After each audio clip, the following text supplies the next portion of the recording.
Alrighty. So, we've got past all the enemies here. We died here yesterday, by the way. We died. This guy killed us, the lowlife. We were too fatigued. We were like 2 to 3 o'clock in the morning, and yeah. So we managed to get to the Thieves Guild. I'm doing okay, Yosangi. I'll use your official name. Don't wanna. Yeah. So yeah, I'm doing very well, Yosangi. And thank you for asking. Give it up, Brynjo. Those days are over. I'm telling you, this one is different. We've all heard that one before, Bryn. Quit kidding yourself. It's time to face the truth, old friend. You, Vex, Mercer, you're all part of a dying breed. Things are changing. Dying breed, eh? Well, what do you call that, then? Yeah. Well, well. Colour me impressed, lass. I wasn't certain I'd ever see you again. I'm good, Helga. I'm just kidding with you, that's all. I'm calling you Yosangi. Calling you with your official name. And then rather calling you Helga. So, yeah, I'm good, Helga. I'm good. I think. So, we'll see how it goes. I've got a coffee at the moment. I needed to get a coffee. So I'm having a coffee. And then I've got a couple of beers that I'll crack open a little bit later. And we'll see how it goes. Now, the whole stream is about getting into Draconic Armor. So, we're desperate to get into Draconic Armor. And if I show you our stats, where are our stats? Our skills, we still need another 6 points in smithing to get to Draconic. So you get Draconic at 90 when it gets to 90. So yeah, we're desperate to get those extra. So that's what we're focusing on today, getting these points. And if we could increase our enchanting a little bit, because we want to get that to 100 soon. Because after we get this to 100, we want to get this to 100, this skill tree to 100, because we want dual enchanting, this perk right at the very top. But to get this extra effects perk, you have to get enchanting to 100, which, see over here. Now, what this number means, 100, see over here where it says requires 70, requires 50. What this means, this number actually means percent, what percent you are on the skill tree. So at the moment I've got enchanting at 78%. This is what this number means, 78. That 78 means, yeah, enchanting is at 78%, and I need to get to 80% to unlock the next level. And the same applies with smithing. At the moment, smithing is 84%, and now this applies. This number actually does affect your overall armor, weapons, and all this. Now, heavy armor is only at 34%. We're very, very weak. So is blocking, and two-handed, which we're not using. One-handed is at 60%. So that's quite good at the moment. But this is what these numbers represent that you see here. They're not some magical number you go, oh, what does fucking 22 mean? 22 means you're at 22%. So if you do something sneaking, you're getting a 22% buff. Lockpicking, you're got 30% success to be able to lockpick, for example. Or pickpocketing, you got 60% success rate. So the more high you get this number, the more success you'll have. Speech, this is bartering, persuasion, intimidation, and all that. I've got now. This is a very healthy 57%. It's very, very healthy. Basically, up to now, I'd be able to persuade anybody in the game, I think. Alrighty. So we got to the what's the name? Ragged Flagon. Let's talk to Ryuf. Well, well. Colour me impressed, lass. I wasn't certain I'd ever see you again.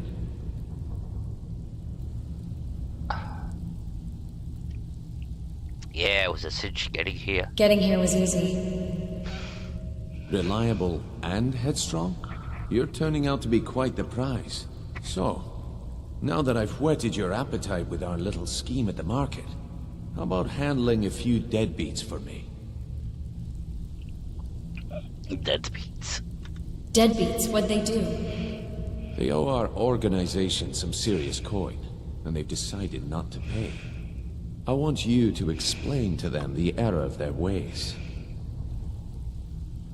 Alright, do I get to put any bullets in anybody's legs, break anybody's kneecaps or stuff like that? You know, to rough them up? See if they don't pay up. Sounds good. Who are they? Kirava, Bersi Honeyhand, and Helga. Do this right, and I can promise you a permanent place in our organization. Who? Helga owes you money? Oh, Helga, you're in trouble. I'm coming after you now. Yep, you're in trouble, Helga. Coming after you. You owe money to the Thieves Guild. Yep. I'm gonna break your legs. No, I wouldn't do that, would I? No, would it? No, would it? How did you want me to handle it? Honestly, the debt is secondary here. What's more important is that you get the message across that we aren't to be ignored. A word of warning, though. I don't want any of them killed. Bad for business. Consider it done. Good. If you need any details on your marks, I'll be here. Now get going.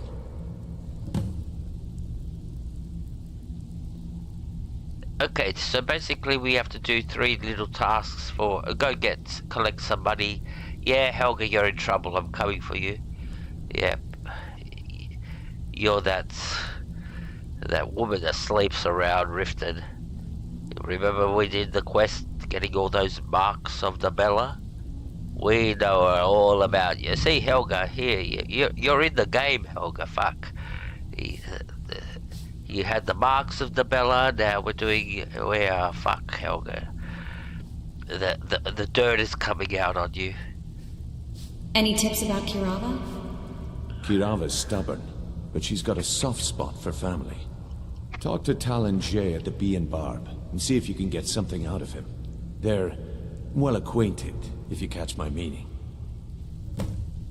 I'd be proud if I was you. They're gonna fuck. I wish they had my name in the fucking game. They don't.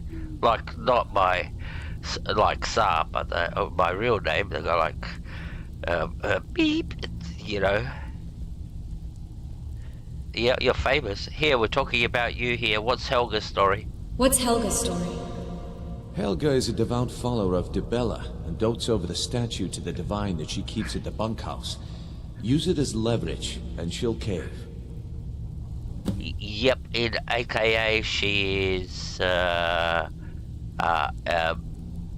bad girl, like sleeping around with everybody. Yeah, so she likes the pleasures of the flesh. Well, I don't know if our Helga likes the pleasures of the flesh, but this Helga likes the pleasures of the flesh. She's got a statue. Alright, what's Bercy's? Any help with Bercy? He's as pig-headed a man as you'll ever find. The key is that ugly dwarven urn in his shop. Smash that thing to bits and he'll change his attitude. Alright, so we're off to do these, so we have to go and... I'll be here when you're done. You're innocent, huh? You're a victim now, huh? Okay, victim. We're playing the victim card. Alright, so Fadal, you can wait here. I don't want him getting involved because sometimes, you go and break the urn, and suddenly your companion goes hostile and tries to kill everybody. So he can wait here. Still here. Yep, good boy. But first, we'll unload some things. I need to trade some things. I need to trade some things with you. I keep forgetting I can talk. What do you want me to carry? Yep, okay. So, and I want to give him sort of like the stupid stuff like, what's the name? Nails.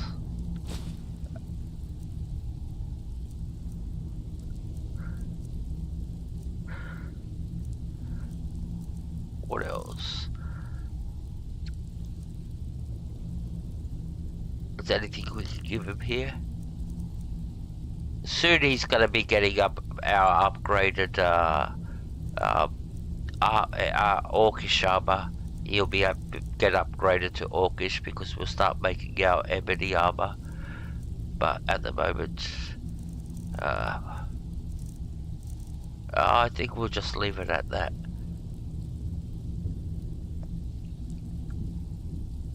Wait here. Wait here. You go on ahead. Okay. So now we can go and do these 3 little intimidation quests. And they're quite easy, they're nothing special. Like, you just go in there and you push your weight around. Go like, hey, here, give me the money.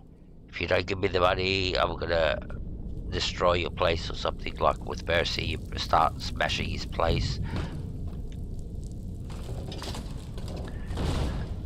With Helga, now the interesting one with Helga is that if you do the first 2, Kirava and Mercy first, those 2, not in specific order, but in that particular order, but if you do those 2 first, Helga will actually submit as soon as you walk into a shop. She'll recognize you.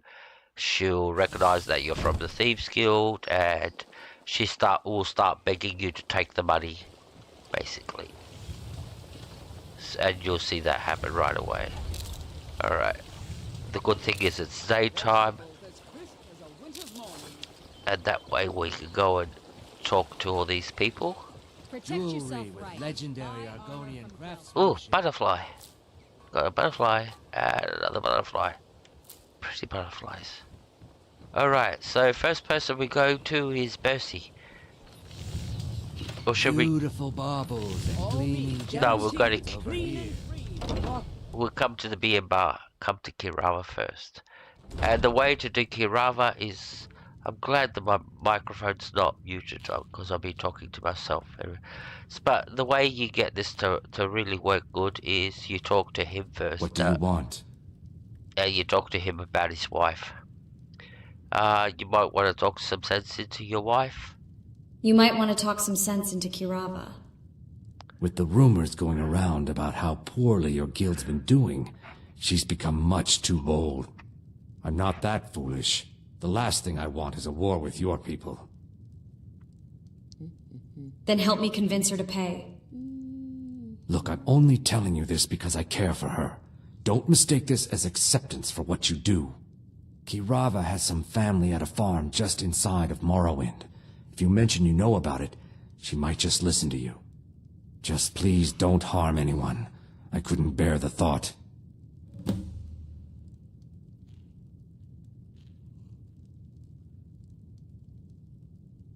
How did you meet Kirava? I met her when I wandered into Riften a few years ago. Been smitten with her ever since. In fact, I'm thinking of asking her to marry me. In Blackmarsh, tradition dictates we present a potential mate a unique wedding ring to represent our future bond.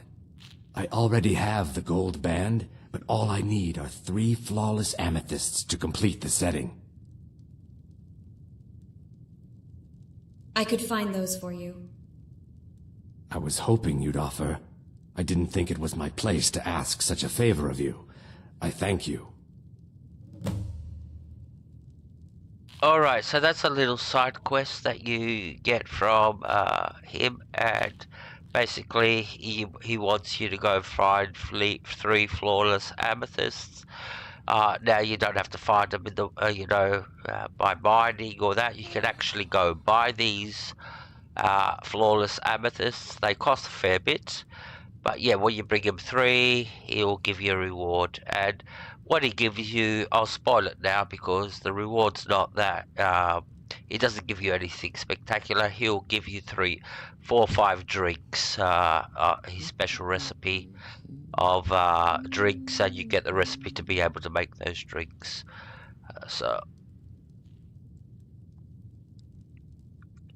If you'll excuse me, I have other things to attend to.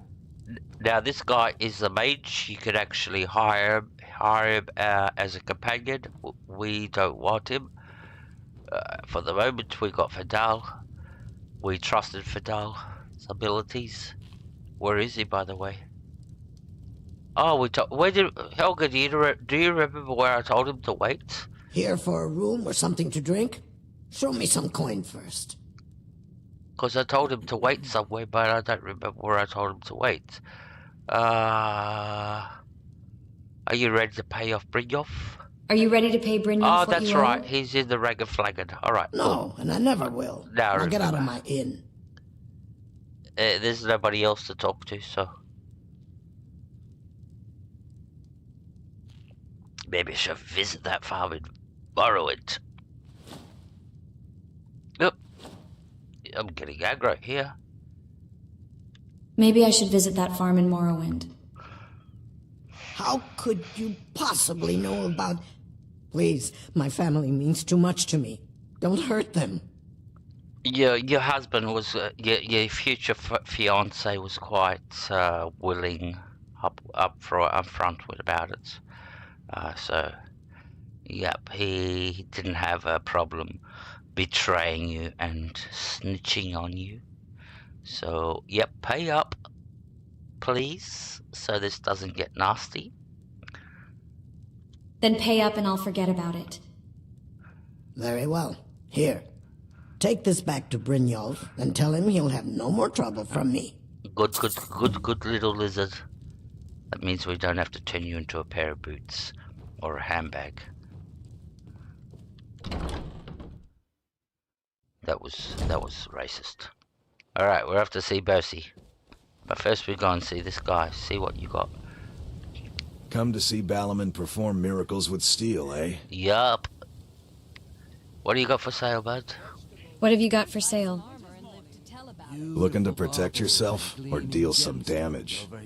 I want to deal some damage, but yeah, I'm really after. What have you got? Oh, you got ebony. Goody. How much money have I got? Oh, we can buy this.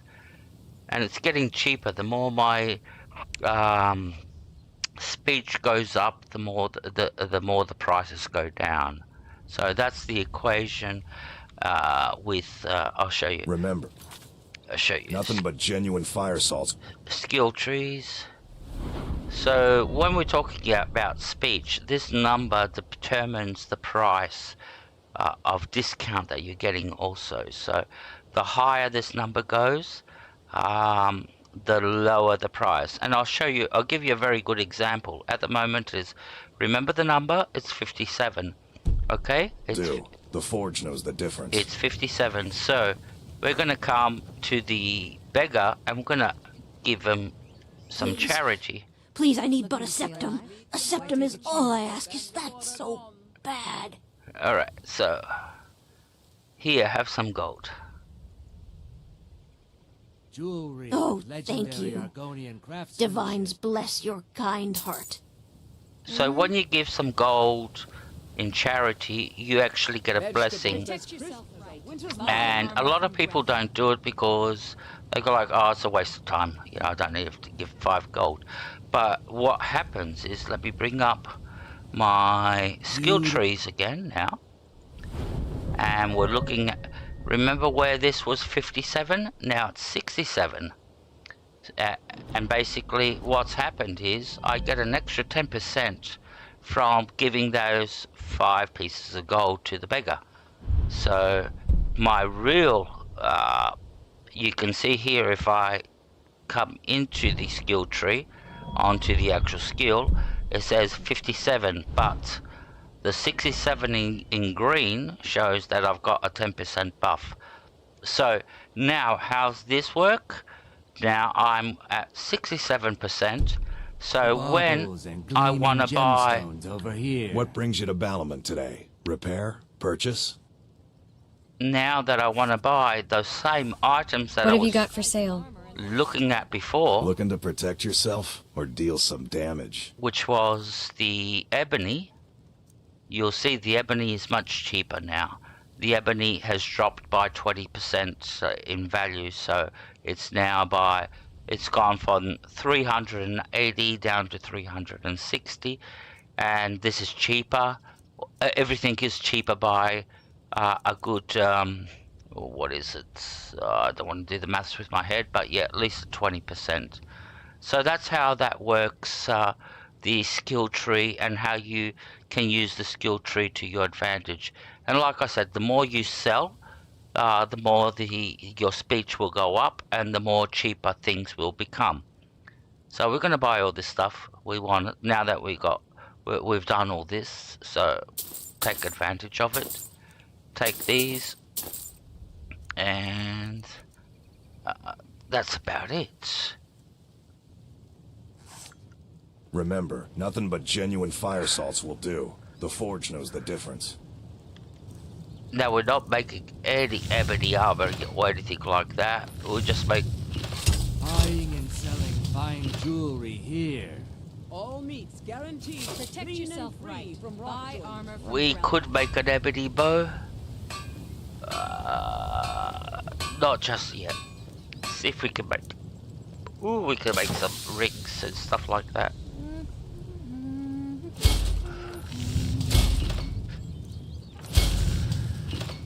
Beautiful baubles and gleaming gemstones over here. And... vegetables as crisp as a winter's morning. Buy some armor and live to tell about it.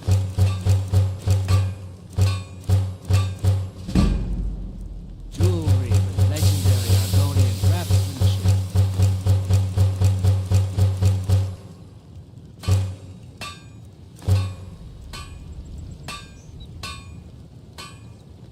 All meats Looking to stay guaranteed alive? clean and Why take a free chance? from rock joints.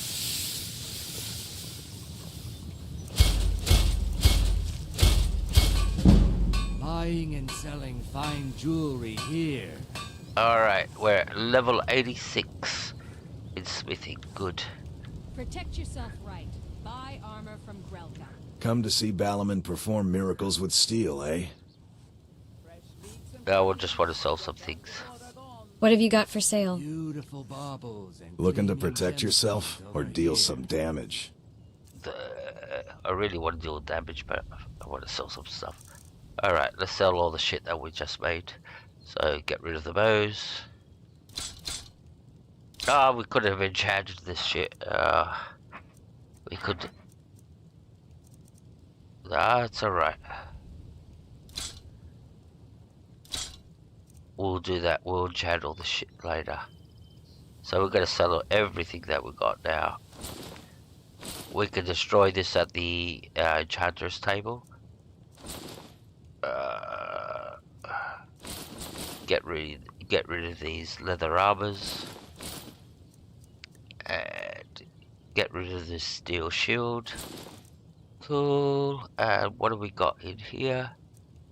Iron fittings, blah blah blah. We'll give all these iron fittings and all that to Fidel, so we can get rid of some extra carry weights. Remember, nothing but genuine fire salts will do. The Forge knows the difference. I know the Forge knows the difference.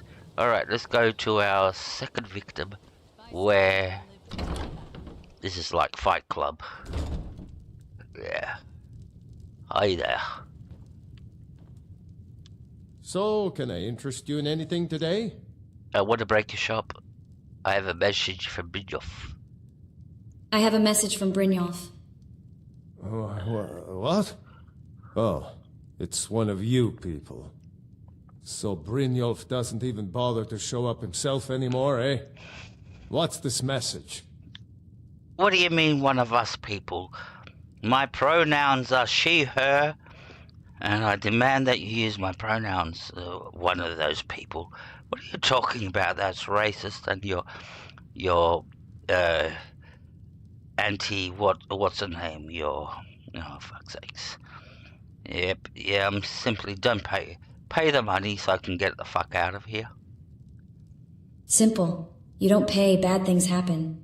Petty threats and fist-waving are not going to sway me. You people are all talk, and everyone knows it. You demand payment for protection, and you can't even protect yourselves. I'm getting offended here. You people. It keeps on calling me you people. I'm really getting offended about I have an identity. I'm not a you people.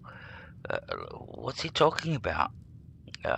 We can protect ourselves. We can protect ourselves, trust me. Yes, we got rainbow colors. Don't fool yourself.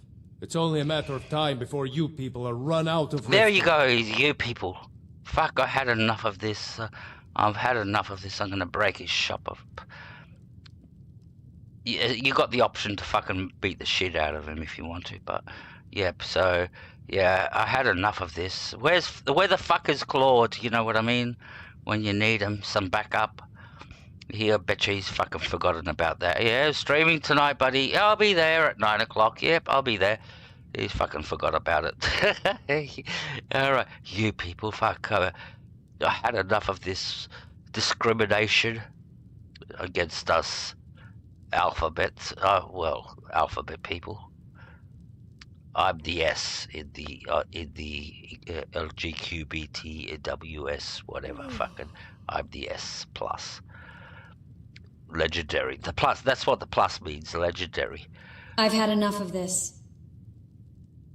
Likewise. Now I have a lot to do, so I'm afraid you'll just have to leave. Yeah, I'm gonna protest. I'm gonna protest. Watch what the fuck I'm gonna do. I'm gonna protest and break your shop. Like a good protester that I am. Watch this. I can't believe you're doing this. Yes, I did. Stop. I did. I fucking did it. I did it. There, you're gonna insult me again? You're gonna talk about my gender? Fuck, whatever. And insult me? Yeah, pay up and so I can get the fuck out of here because I'm starting to reach my limit here. No! That urn was priceless. Next time we'll do a fucking protest in your fucking shop and burn the whole fucking place down. So, yeah, pay up so I can get the fuck out of here. Yeah, do you want me to break anything else? You want me to break anything else? All right, I get it. I'll pay on time from now on. Just don't smash anything else.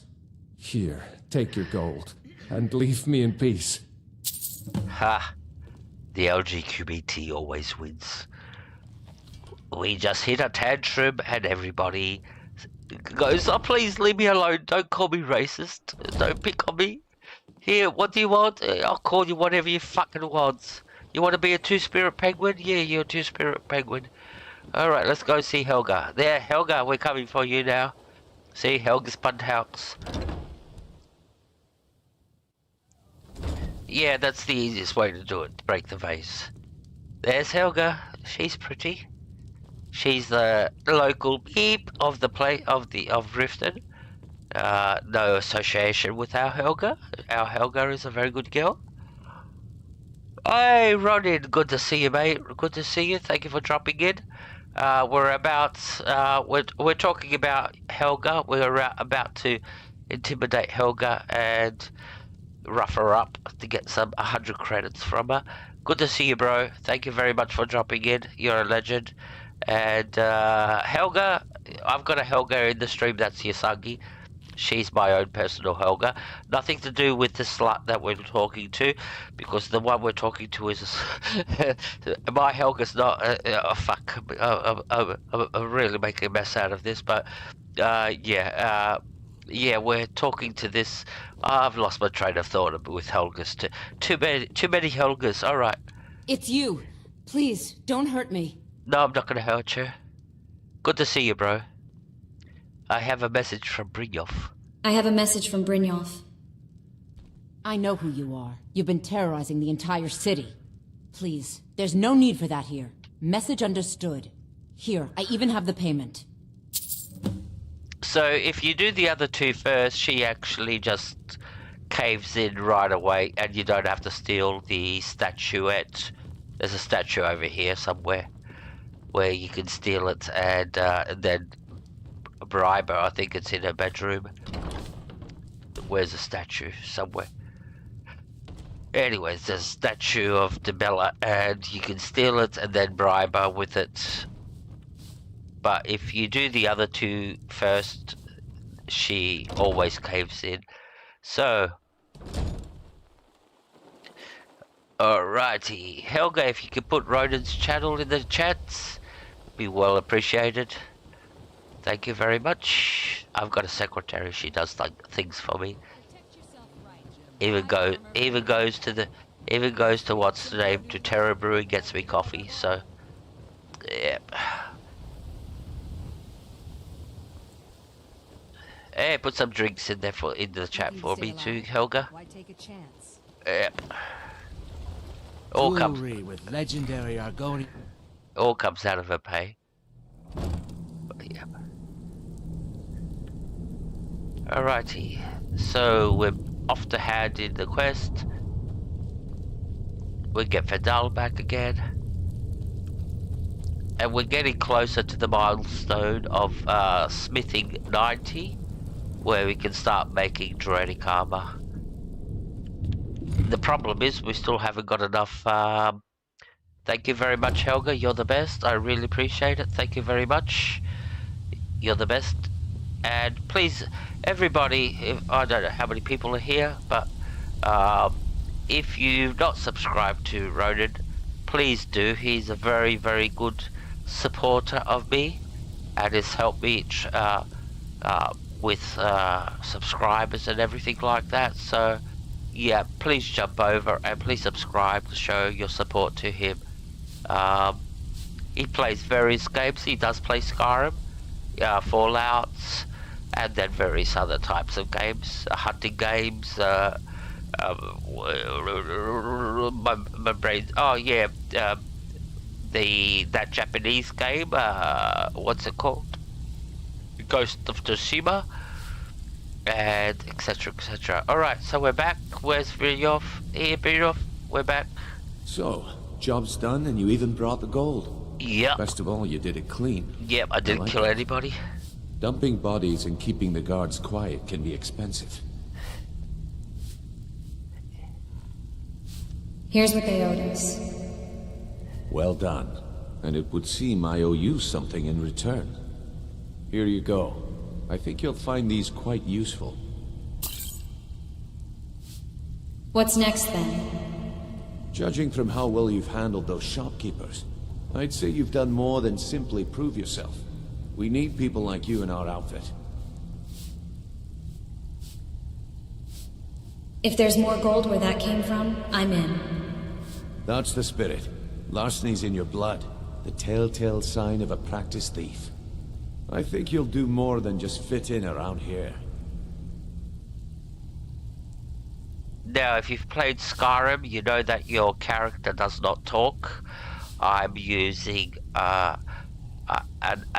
it's a mod, but it's AI generated, which basically what the AI does, it accesses all the dialogue options that you can say, and then you give it a voice preset and it will talk. Your character will talk. So basically it's nothing too fancy. It's not like it's intelligent or all that, but it just reads the, see where it says before we go I have to ask, it will actually, it's almost like when you using accessibility and you use that function where read the page. I don't remember what that app is called, where you go like read the script, and it just you got this voice going, and before we go, here when you're done. And before you hear this voice go, before we go, and that reads it for you. This is the same thing, but as a mod, made much more smarter. Judging from how well you've handled those shopkeepers, I'd say you've done more than simply prove yourself. We need people like you in our outfit. If there's more gold where that came from, I'm in. That's the spirit. Larceny's in your blood. The telltale sign of a practiced thief. I think you'll do more than just fit in around here. Before we go, I have to ask. What's on your mind? Word is your outfit isn't doing well. True? We've run into a rough patch lately, but it's nothing to be concerned about.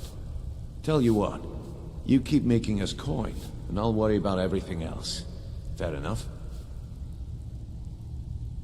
Fair enough. Now, if there are no more questions, how about following me and I'll show you what we're all about?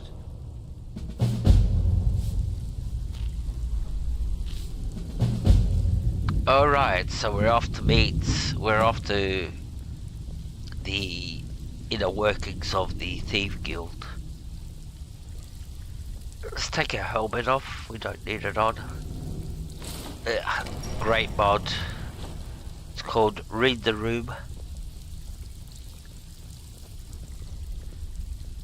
Let's walk, make it more immersive. So we're off to meet the boss. And I'll show you all the stuff you can collect down here, because there's a fair bit of loot. And like, you'll get a lot of stuff that you will actually be needing anyways, like lockpicks, money, enchanted items. So I'll show you where everything is. So this is Mercer Frey. Mercer, this is the one I was talking about. Our new recruit.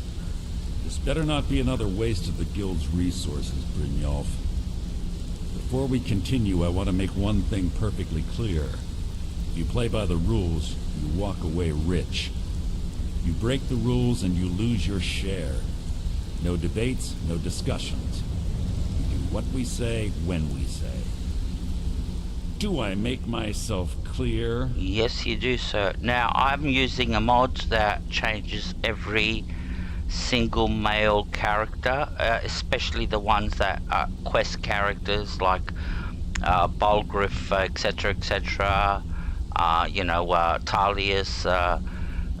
So every character, male character in the game has been changed, and so that's why my Mercer Frey has got blonde hair, where yours would have black hair, and he looks much uglier than my Mercer Frey, where my Mercer Frey looks like a little bit like a stud. Like, I think isn't she gorgeous? Jesus fucking Christ. Yes, I understand. Good, then I think it's time we put your expertise to the test. Wait a moment. You're not talking about Golden Glow, are you? Even our little Vex couldn't get in. You claim this recruit possesses an aptitude for our line of work. If so, let her prove it. Golden Glow Estate is critically important to one of our largest clients. However, the owner has suddenly decided to take matters into his own hands and shut us out. He needs to be taught a lesson. Brynjolf will provide you with the details. Mercer, aren't you forgetting something? Oh, yes. Since Brynjolf assures me you'll be nothing but a benefit to us, then you're in. Welcome to the Thieves Guild. Welcome to the family, lass. I'm expecting you to make us a lot of coin, so don't disappoint me.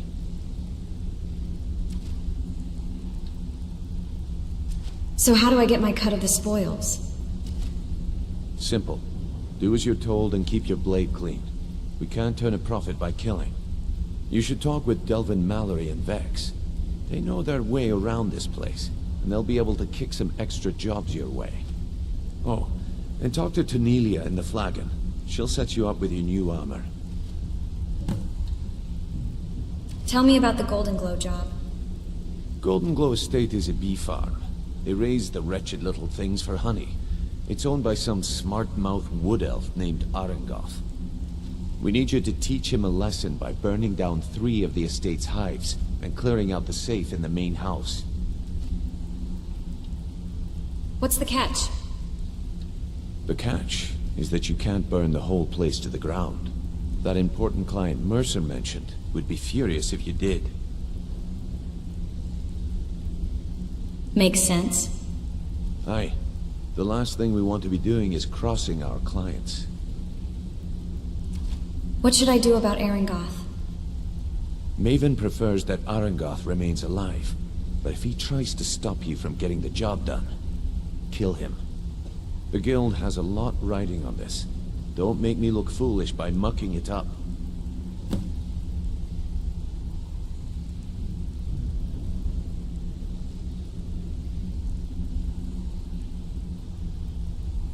I need more details about Golden Glow. Golden Glow Estate brought in a mountain of gold for the Guild. You could almost call it our sweetest deal. Then out of the clear blue, Arangoth stopped sending us our cut. Mercer was, well, angry to put it kindly.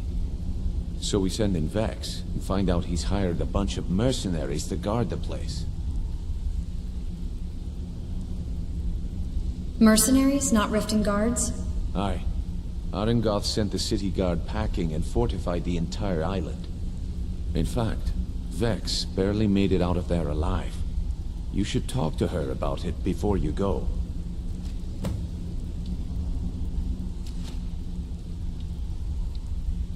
Alright, so we got all the dialogue options that I wanted. Like, there's no point in asking how to destroy the beehives. You just tell you, just burn them. But yeah, we got all the dialogue options because now we can talk to Vex, and Vex can actually tell us a secret way in. So that was the whole point of doing that dialogue. You watch yourself on that island. Those mercenaries don't take prisoners. So now basically we're down here and we have full access here and we can loot this place. So let's go. And what we do is we go to one end and we'll start here. So this is our starting point and off we go. We start looting everything, but what we do is we go in a circle, and that's clockwise. I think we're going clockwise. We don't need that, that's waste. Over here you can loot all of this if you're a looter, and all the food over here. For me, I don't do that. All the food over here, what's in the cupboard. Sometimes you find money, we'll take that because we can. Nah, we won't take that. Had a fishing rod there. By the way, there is a mod, there is a Creation Club content where you can do fishing, and you do need a fishing rod. So if you want to get into fishing and catch fish, because when you build Lakeview Manor, you can put aquariums in there and put all the fish that you catch into those aquariums. So what we're doing is going all the way around, and basically, yep, we'll take that. Now, by the way, there are quite a few trainers down here. Not him, he's not a trainer. If you're wondering why, I think Viper the Feet is I've been part of. I might not be as big as my specialty. No, he's not. Pickpocketing. All I need is a rich mark, Nurin. sky, and I'm in my element. I think Nurin is the archer. Of course you can buy me a drink. You didn't need to say a word, but I heard you loud and clear. Anyway, there's one of these guys is a trader in archery. Not Mercer. What's his name? Delvid will teach you sneaking, and Vex will teach you pickpocketing, I think, or vice versa. This is Sapphire. You deal with Sapphire at the beginning of the game when you come into Riften. She's the one that's blackmailing the guy in the stables. So she's part of the Thieves Guild, and you find her here.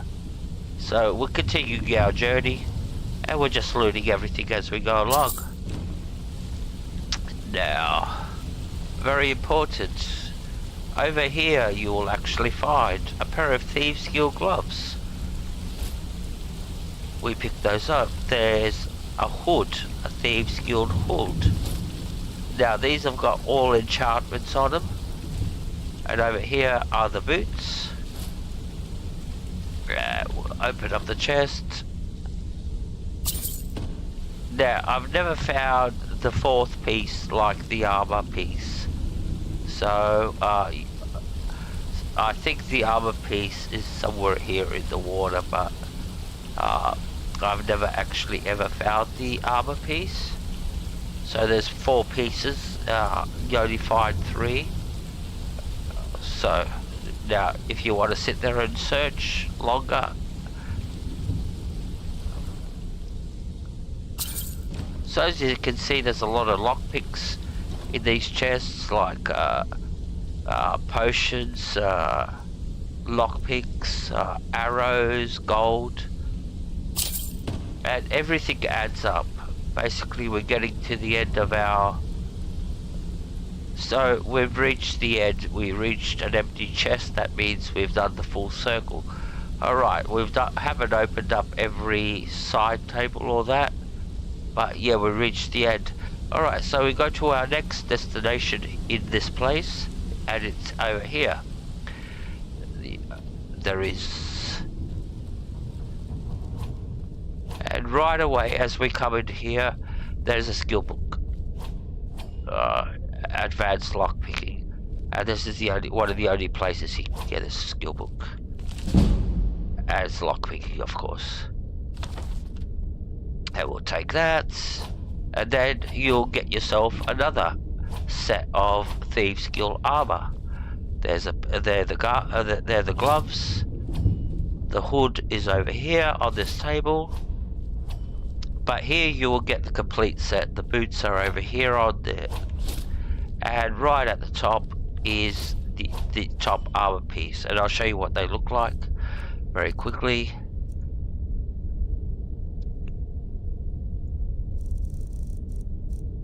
So this is the armor, the top of the armor, the boots, the gloves, and the hood. I'm not going to put them on. But as you can see, they're very high value, and you can actually destroy these for their enchantments, lockpicking. So, like I said from the very beginning, do not go buying enchanted items, because the game will eventually give you everything. And in this case, the game has just given us. If we would have bought all this for pickpocketing, if I would have bought an amulet of carry capacity, or pickpocketing, or lockpicking, or better barter, I could destroy these and get those enchantments for free.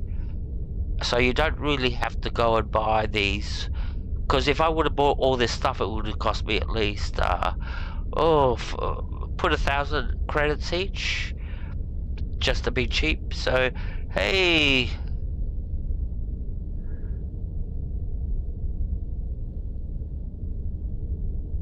Bombada, thank you. Good to see you. Thank you for dropping in. So, yeah, like I said, you don't have to go and buy everything. The game will give you all the enchantments. So we just got ourselves a second set of Thieves Guild armor, and now then you just loot the chests, you get more stuff. And over here, now very important, read the letter first. There's a letter on the ground,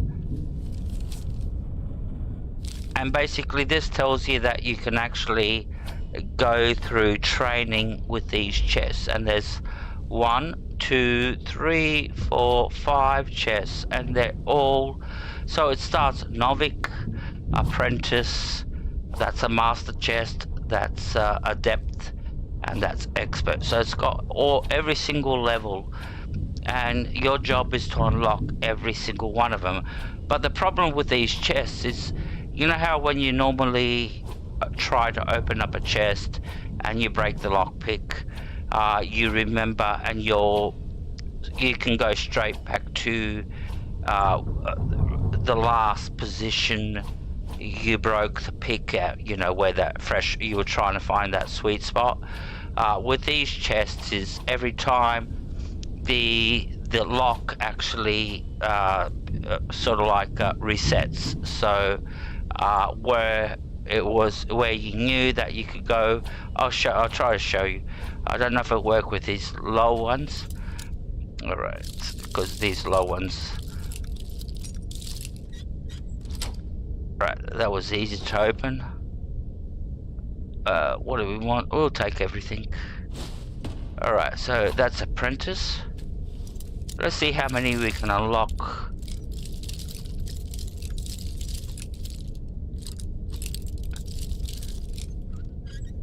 In a row. So that's the... Oh, it's got... Alright, we'll take that. We'll take the glass sword. Oh, we can go to him and give those gems in. That's the, you know, the, so he can make his wedding ring, in Riften. We'll leave the steel mace, it's just extra weight. And the return value is only, see over here where it says 65, the actual, when you go to a trader, the actual sell value is 35 or something like that.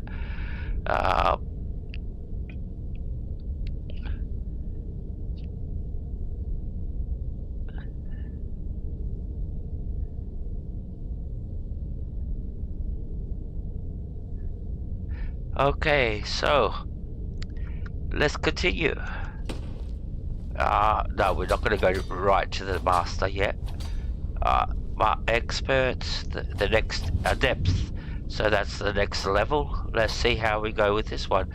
Then we'll do the expert one and see if we can open them all without show our skill in lockpicking. We're on the sweet spot. Ah, fuck.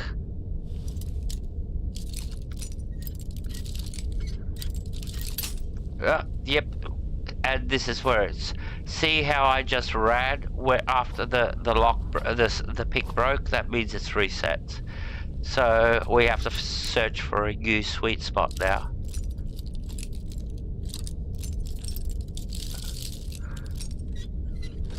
Alright, we got that very easy. So we got another level in lockpicking.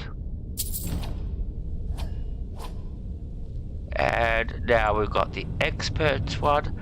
Now if you start breaking too many lockpicks and all this guy will start getting aggravated and will start telling you, oh, fuck off. He'll start telling you to fuck off and all that. Or he'll get aggravated because you're wasting lockpicks. Hey Rowdy, good to see you. Thank you very much. Thanks for dropping in. We're doing lockpicking. Alright, this one looks hard. I hate this one. I hate the lock itself, the design of the lock. It's there you go. We'll just break a pick.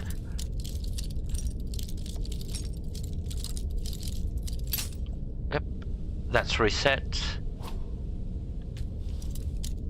Alright, now we have to do this all again. The problem is, each time you break the pick, the locks reset.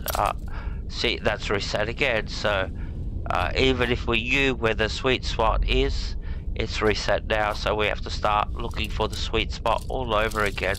And that's the problem with these 6 chests here. They all reset every time you break a pick. Alright, we found the sweet spot, that's it. Oh, fuck. Let's see, is it still there? Yep, we got it. We got it.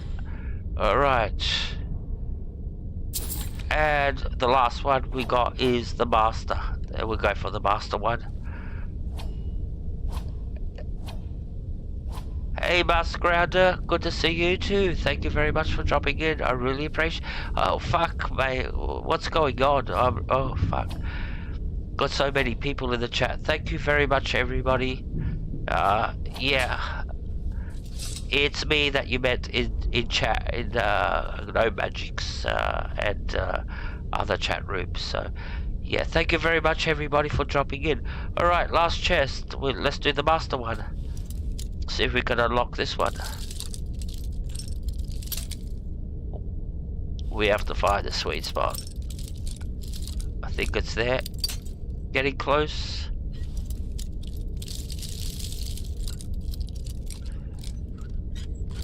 And we got it.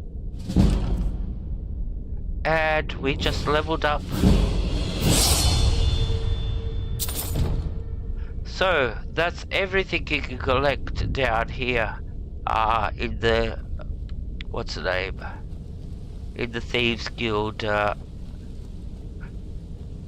So we got everything. Now we're gonna go and initiate a couple of quests. So what we're doing is going back.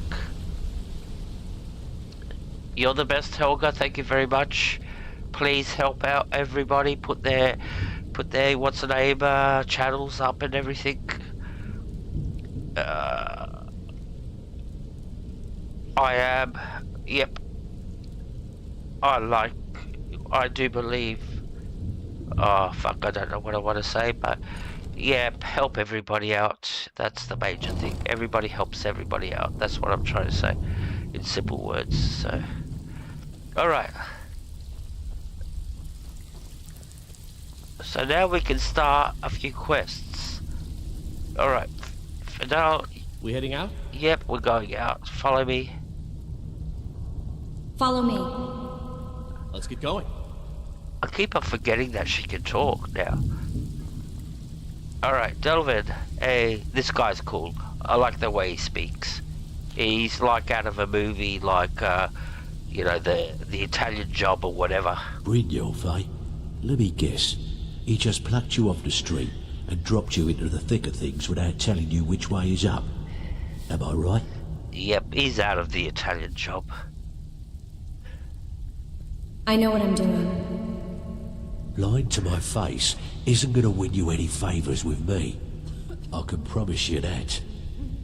On the other hand, taking some of these extra jobs off my hands, now, that'll get you to the top of my list. I suppose I could use some advice. See, that kind of attitude comes from someone who wants to get rich and stay alive long enough to enjoy it. We're going to get along nicely.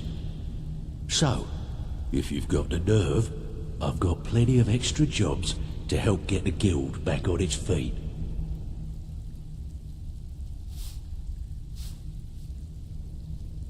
Back on its feet? Look around you. The flagon, the guild, it's all falling apart. A few decades ago, this place was as busy as the Imperial City. Now, you'll be lucky if you don't trip over a skeever instead. You're ever so welcome, sir. And my secretary has to do something to get paid, so... Jesus Christ. She must hate my guts. Helga, you're the best. Yeah, by the way, Yusangi is Helga. When I refer to Helga, that's her. That's my... And I only use one moderator. God forbid I put another moderator. I'd never hear the end of it. So that's my policy. I only have one lovely, lovely lady who looks after everybody and promotes everybody for me. So there you go. And yeah, and she does not get paid. No, she doesn't get fucking paid. No, you don't get fucking paid. We actually take money out of your paycheck that you don't get. So yeah, that's how. Yeah, think of that one. All right, the game's getting angry with us. All right. Look around you. The flagon, the guild, it's all falling apart. A few decades ago, this place was as busy as the Imperial City. Now, you'll be lucky if you don't trip over a skeever instead. Isn't she fucking beautiful? Jesus Christ. I love this character. She's 8 years old. I created her 8 years ago and I've been working on her for the last 8 years to make her look like this. This is one character that I've been working in the menu, and every time I've been fine tweaking her, to get her to look like this. What's happened?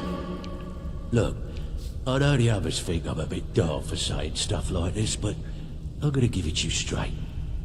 Something out there is piss-drunk mad at us. I don't know who or what it is, but it's beyond just you and me. We've been cursed. The Thieves Guild is one of the best quest lines you can do. At the beginning when you start it, you go like, oh, this is fucking stupid and all this, what are we talking, superstition? But yeah, it actually builds up where you actually meet a god of luck, the god of fortune and all this. And yeah, it gets real good at the end. A curse? What can we do about it? I'll tell you what we do. We spit in that curse's face and turn things around down here. Put things back the way they were. That's where you come in. I've got plenty of work available that could guide us down the road to recovery. All you need to do is ask, and we can both come out of this smelling like a rose. Alright, I heard you're offering extra work. I heard you're offering extra work. I handle the fishing, numbers, and bedlam jobs. The ones with a more personal touch. If breaking's a more your thing, go talk to Vex.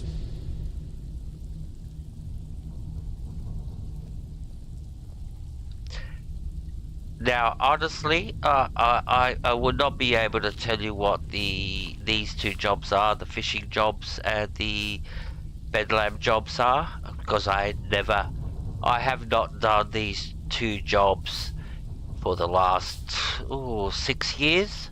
I always do the number jobs. They're the easiest ones to do, and the most simple and straightforward. All you do is you go into an establishment, there's a book on the shelf, you click on the book, and when you click on the book, basically it shows that you've altered the numbers in the book, and then you go back and hand in the quest. And this is the best one to do. It's the easiest and simplest. I don't know what these ones even do. I don't even remember. So yeah, I always do the numbers jobs. Tell me about the numbers jobs.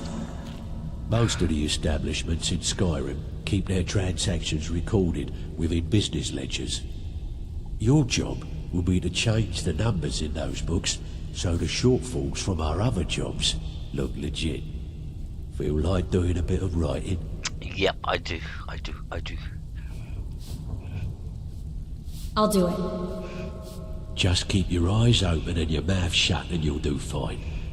Let me give you the details. Alright, so where's the job? It'll tell us right now. The job's in Windelm, so we have to go and check.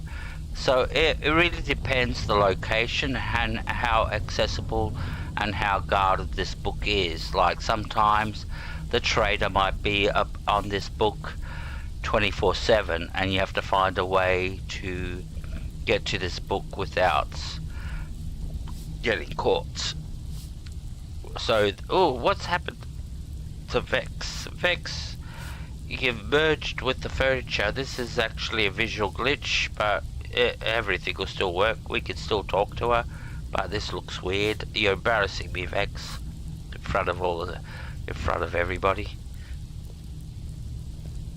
Hey Vaughn, welcome. Thank you very much for dropping in. I really appreciate it. Good to see you. Thank you.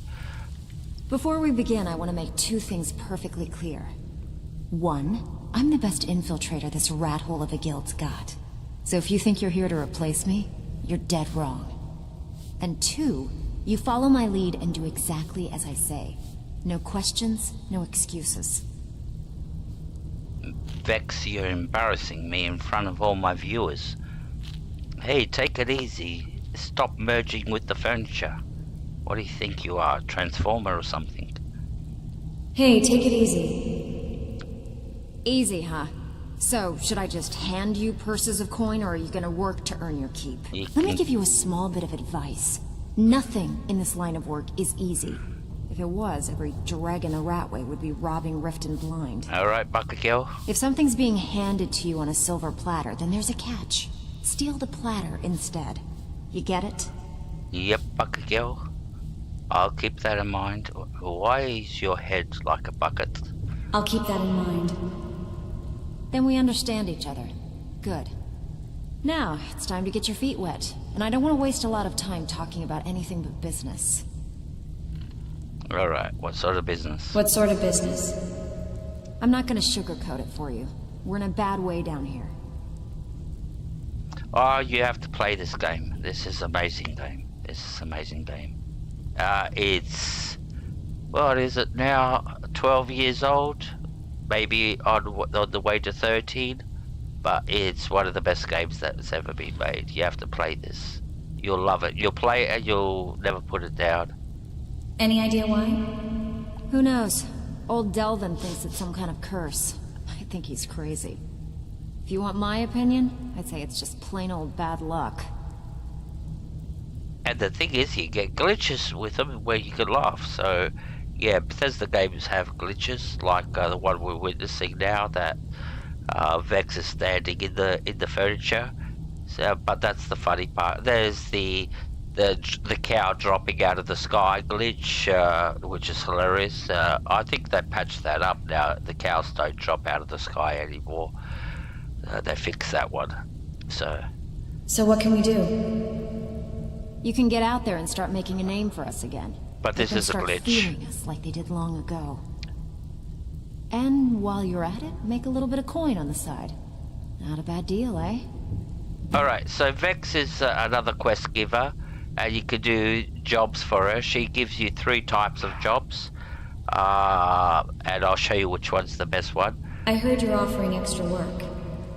I handle the burglary, shell, sweep, and heist jobs. Most of them involve breaking and entering. If you don't like that kind of work, talk to Delvin. He runs the more up-close and personal jobs. So she'll give you 3 types of jobs: the burglary, shield, and sweep jobs. The best one to take, I'll go straight off the bat, is the burglary jobs. To do a burglary job, all you have to do is break into an establishment and go steal an object that's sitting on a bench or on a shelf or something like that. That's all you're doing. You're just stealing an object from that establishment. And the main part is not you getting not caught. So this is the easiest one. This is the one I repeatedly do these. With Delvin, I said that I do the book ones. I repeatedly do the book ones. Now, what happens with these jobs is... Tell me about the burglary jobs. Pretty simple. Break into a house, grab a specific item, and get out before they realize what's going on. The catch is you can't kill anyone who lives there, or you forfeit the payment. You ready for some good old-fashioned burglary? I am. I'm in. I'm in. Whatever. Just get it done. Here's the job. There she comes. She came out of the fucking furniture. Alright, how these jobs work is... these jobs are random, and they are random in random cities. So I've got 2 jobs in Windell, which I'm very lucky that they're in the same city. But I'll show you what the whole purpose of these jobs. See this empty space here. This is the entrance, and then there's another empty space over here, and there's another empty space. So there's 4 empty spaces. So there are 4 cities in Skyrim, and you have to do a total of 4 jobs in each city. So you have to do 4 jobs for the Thieves Guild in Whiterun, Solitude, Rifted, and Windhelm, and I think Malkarth. So 5 cities actually. So and when you do 4 jobs in that, you actually unlock a trader, and he'll move in here, and suddenly this will get fitted out with furniture, and there'll be a trader over here, and you'll be able to come and trade with him. And the thing is, you need to unlock all the cities. You have to get a foothold in all the cities. I don't know if there's 4 or 5 now. I'm confused myself. But you have to get a foothold in all the cities to actually be able to unlock the final So part you're of... the new recruit, huh? Yep, to unlock Well, the... looks like you and I are gonna have to get very well acquainted. We will. We're not sleeping together though, but... Yeah, so you have to unlock all the cities to be able to finally become the guild master, become the Thieves Guild Master, right at the very end. That's one of the requirements. So you're the new recruit, huh? That's me. Well, looks like you and I are gonna have to get very well acquainted. Okay, and why is that? Are you that type of girl? Why is that? I'm the fence down here. You come by anything you don't exactly own, and I'll pay you some coin for it. Minus a little slice for the guild, of course. I can also provide a few supplies useful to our trade now and again, for a small fee. Oh, this is Skyrim. We have to explain everything. Thieving. Thieving is an art in Skyrim. You crouch, you pause the game, you pick the lock, you grab the stuff, and then you stand up. Is there anything you don't charge for? Sure. How about I get Dirge to knock you over your head and dump you into the cistern? Speaking of, we're Look, gonna go talk I've to... been in this business a long time, and I've seen all types. You can play it tough, or you can play it smart. Whatever. At the end of the day, you'll find that all we care about down here is how much gold you can make us. Understood. Good. Then there isn't much more to say. Here's your armor. Just make sure you put it to good use. Now, after everything that we've done, we've ended up with 3 sets of armor, of the same armor, of the same Thieves Guild. One that we looted, the other one that we picked up, and now she gave us our reward. Good to see you, bro. Alright, so let's sell some stuff. What'll you give me for these? I've got coin and I've got merchandise. Let's see what we can do. And she has around 1,000. Oh, she's got around 5,000 credits. So...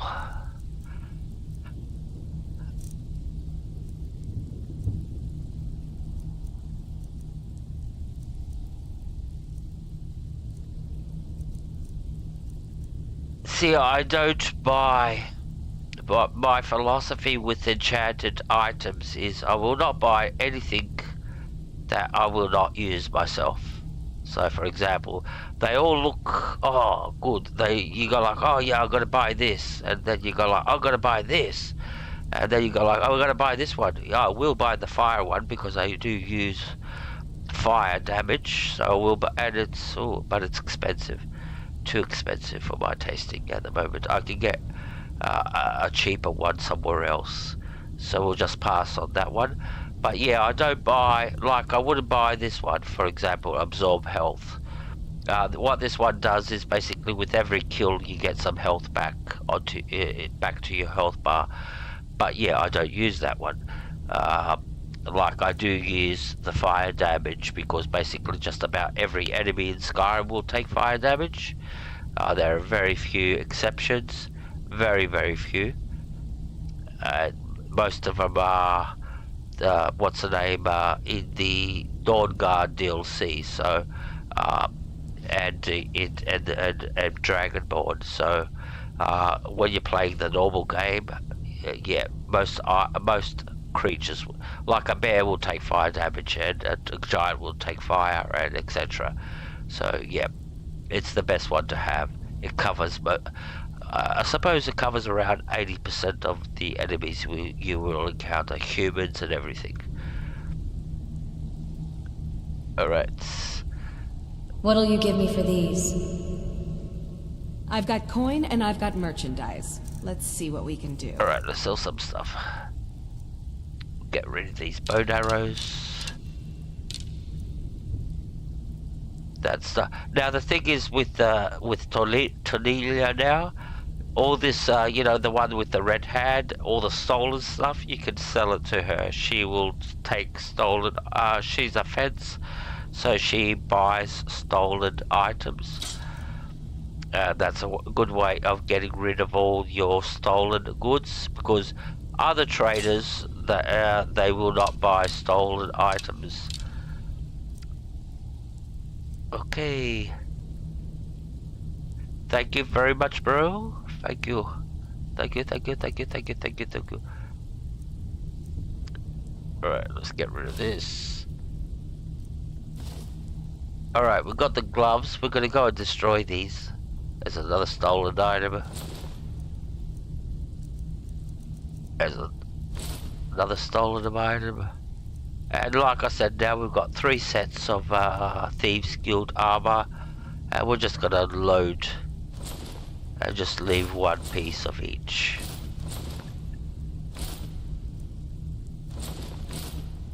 So what did we sell? The gauntlets. The gloves. I want the gloves back. Alright. And we've got rings to go and enchant. Oh, look at all these potions. We can get rid of all these.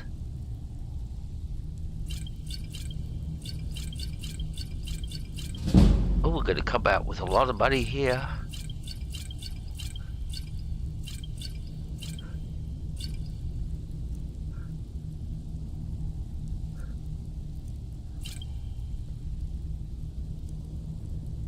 Now, as you notice, I sold the 30% blacksmithing one because I had 30% and I have a 40%.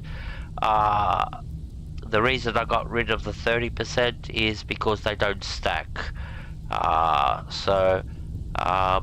Your armor will upgrade to the highest potion that you use. So if I would have done 30% and they would have done the 40%, the 40% would have overridden the 30%. So it's a waste to do the because you will use ingots to upgrade that armor, especially if you're doing ebony and all that.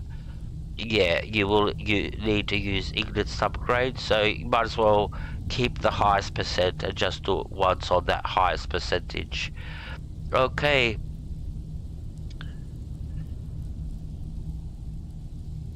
Yeah, I wish people could subscribe more than once.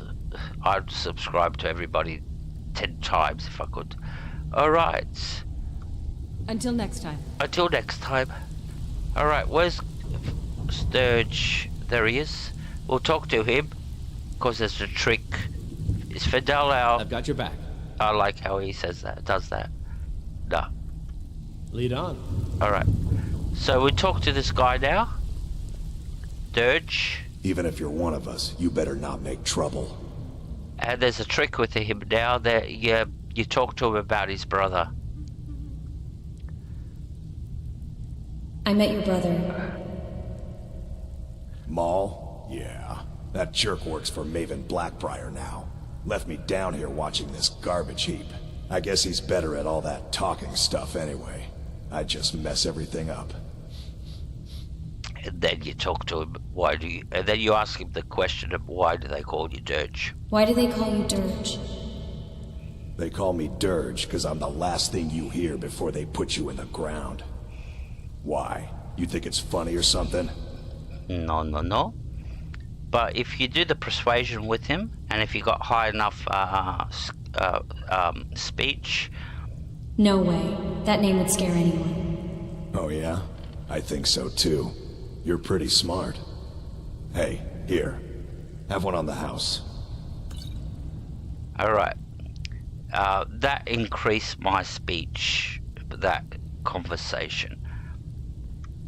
Alright then. Alright, so we're out of here. Well, you done or what? Yes, we're done. We're off to Windhelm. We're gonna go and do some thieving.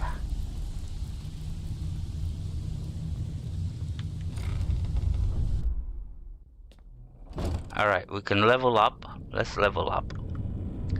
Level up. Now there's a trick with this leveling up, that because you can use it mid-combats. When you come into the screen mid-combats, you can level up and suddenly you're full health again in combat. So some people save it to go for that, you know, that moment where it's almost like having a free life. You know, you're in combat, you're being hammered, you're almost ready to die, and then you click on level up, and suddenly you're full health. That's the beauty of this upgrading, but I don't use it. Sometimes I do, depending, but at the moment I'm not using it. So let's level up, and we're putting everything at the moment into health. So we're doing a 2-to-1 equation, health and stamina. So it's 2 into health, 1 into stamina, 2 into health, 1 into stamina, and that's how we're building it. So, and basically nothing into magic. We don't use magic at all. That's why we're not putting no points into magic. Magic is, and amazingly enough, by the time we finish the build, we'll have an extra 50 points in health, magic anyway. So yeah, we'll just continue with the health. Now there is a thing about the pouring points into health, that the more points you put into health, see over here where I've got 355, you can get to a point where if you put, I put already 60 points over here, so if they were over here, I'll be like 400 plus. The more points you put into health, you get to a point where you get to that barrier where you basically become invincible because you got so much health. And a lot of people have gone like, oh, legendary is easy because if you put all your points into health, you basically become immortal. So yeah, that's something to keep in mind. Too many points into health will actually make you OP, and I keep sort of like a balance. I've got sort of like a limit. I don't. I'll go up to 400-500 points, and that's it. Then I start putting every other point into stamina, just to keep that realism. Because, like I said, you do become OP. Okay. So what are we doing? Let's go do something exciting for all the people that are here.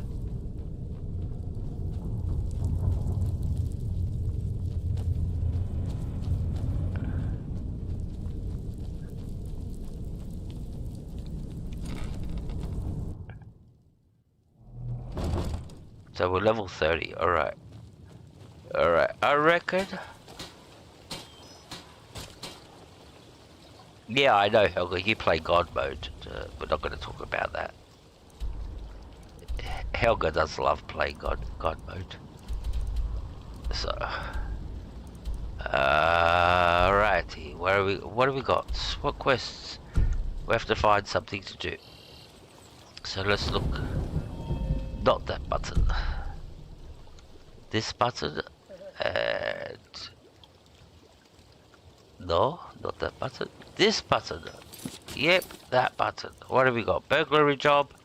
That's in Wooddelm, and this one's in Wooddelm. We could go do these two little jobs, and I'll show you how these two jobs work, basically. And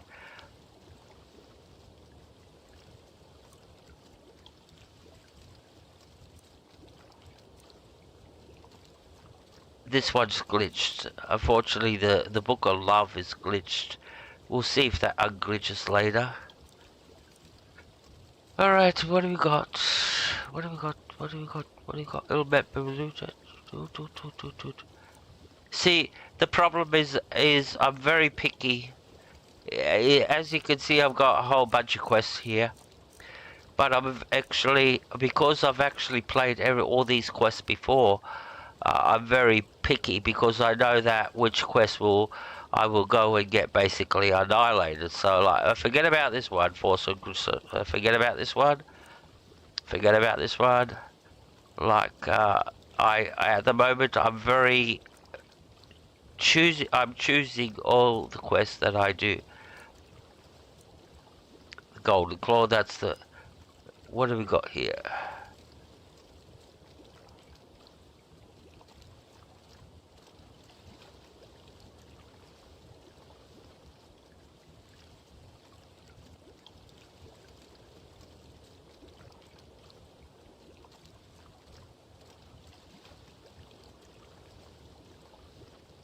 Everything can kill me at the moment. Until we get it into ebony armor, everything can kill me. Beautiful So, we're gonna change our tactics. We're off to Whiterun. Yep. and clean. We're only going to Whiterun to pick up a Draconic heart. Steel one, actually. And that way we have enough Draconic hearts to make a full set. That's bow, arrow, mace, and full armor set. Minus the shield. Alright. So we're off to the companions.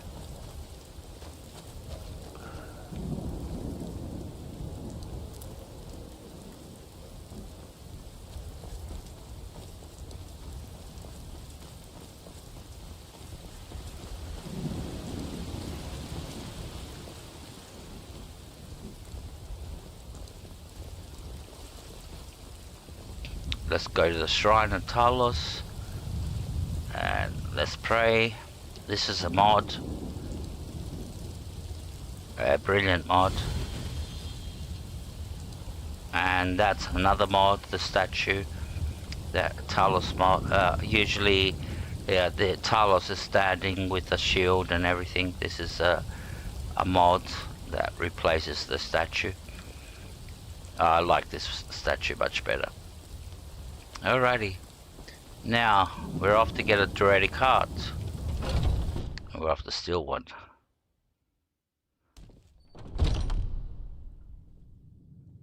And the good thing is everybody's up here having supper, so we can go straight downstairs. Hey! And right at the very end, in this room, is a Daedric heart sitting over here. Alright, close the door, do our sneaky thing, and we'll take the hearts. And there's a few other good things that we can take, like the big bag of money over there. Or daffodils in that, and that's, what's that, troll fat? I'll take some troll fat. Might want to cover myself in troll fat later. Everybody's got their own fetishes. And then you can sit here if you want to increase your there's 3 chests over here, display cases. They're all expert. So if you want to increase your lock-picking skills, you can sit here and unlock them. And you'll get some, what's the name? XP, for example. Let's do one.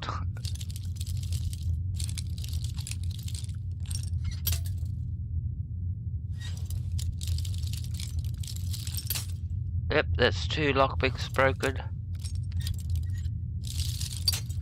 3. 4.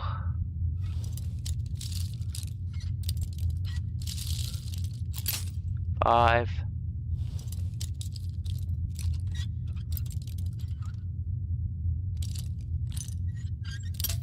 6.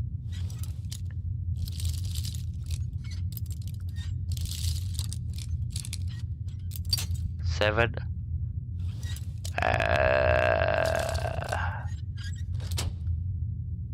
It took us 7 lockpicks to unlock it. But the good thing is I got a good amount of XP.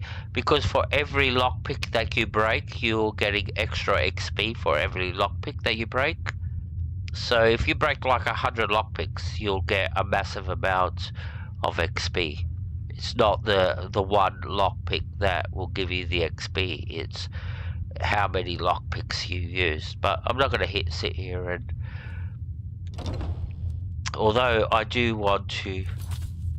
where's our inventory again? Skills.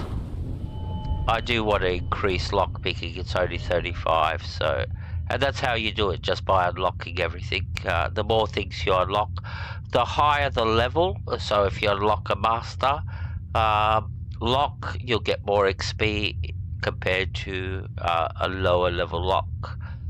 And it does depend, like I said, how many lockpicks you use at the same time. If you've managed to buy like 1 million lockpicks, then I would sit there breaking them in one after the other just for the experience, because they all give you a little bit of extra experience at the end, and it all sort of like adds up. Alright, we've got our Draconic hearts. So what that means, let's look at our inventory. Draconic hearts, how many have we got? Draconic hearts, Draconic hearts, Draconic hearts. Oh no, that's in this. We've got 8 Draconic hearts, so that means we can make a full set of armor and our weapons. So we're covered on that level. We're like I said, we're trying to get into Draconic armor, so we're covered on that. We've got the hearts to cover that. So how much ebony we got? 8. So basically with 8 pieces we can only make, and this is not with even upgrading the armor, we can make the armor, the chest piece, and maybe the helmets. So helmet is 3 pieces, the chest piece is 5 pieces. So we're still lacking boots and gloves, and we still have to make a mace, and we still have to make a bow. So yeah, we still need to collect a lot of ebony. That's the problem. Alright. And we still have to get to level 90 anyway. Alrighty. Bon appetit, everybody. Bon appetit. Now, there are a few traders here. She trades you Ninja trades you in blocking. Ella trades you in archery. Farkas trades you in I think it's heavy armor. And Vilkas will trade you. No. Farkas will trade you in heavy armor, I think. Yep. And Vilkas would trade. Skjor was looking for you earlier. Oh, was he? Alright, what does he want? What does he want? I don't know, but he sounded impatient. Ooh, we're gonna become a member of the companions. We're gonna go through the initiation. Yeah, so this one brother will do 200 damage, and the other brother will do heavy armor. They're a trader. And this guy, he does one-handed damage. So yeah, so basically you got all the traders in the companions, all just sitting here for you to, as long as you got the money, you can do the trading. And we will start trading a little bit further in the game. But let's go talk to Skjor. What does he want? This is the start of the joining the companions, I think. There you are. Yes. Hello? You wanted to see me? Little old me? Look how beautiful I am. You wanted to see me? I did. Your time, it seems, has come. Oh, what, you're gonna kill me? I didn't do nothing. Why my time's coming? What do you mean? Last week, a scholar came to us. He said he knew where we could find another fragment of Wuthrad. He seemed a fool to me, but if he's right, the honor of the companions demand that we seek it out. I deny all allegations. It wasn't me. I didn't do nothing.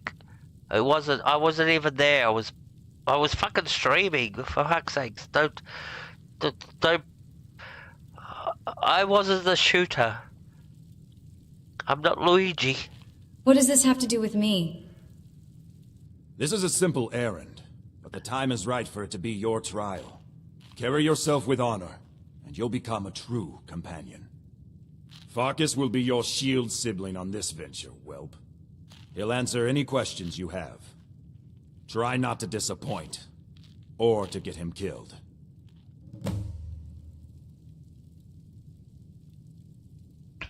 Okay, so this is the next phase. You go talk to Farkas, he becomes your shield brother, you go do a quest with him, your companion will walk away, he'll go home, and you have to get him later. And but the thing is, we're not going to do that yet, we're not ready, so we'll move on. The thing is, with Skyrim, especially when you're making a legendary build, you have to dictate the quest that you do. You choose, you pick, and you make sure you don't pick something that'll get you killed right away. Once you get into the right setup, it's a different story. You just go like, alright, I'm gonna annihilate everything, but at the moment we can't even think about annihilating everything. Alright, so what are we gonna do?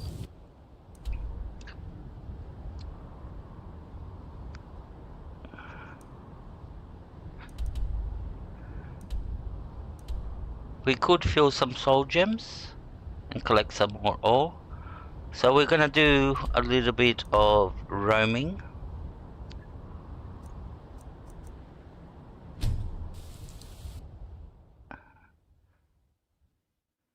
And this is gonna help our enchanting. We've got empty soul gems, so we're off to go and fill them up. And the way you fill empty soul gems is by killing stuff. You have to kill something to fill. Now these are the 3 standing stones.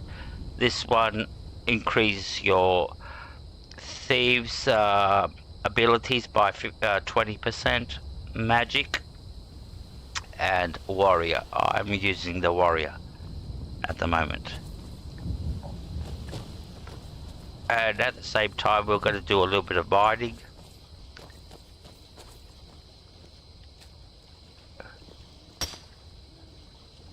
I really appreciate everybody for being here. Thank you very much, everybody.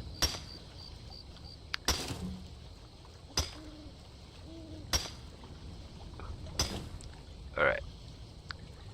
Alright. Let's put our helmet on.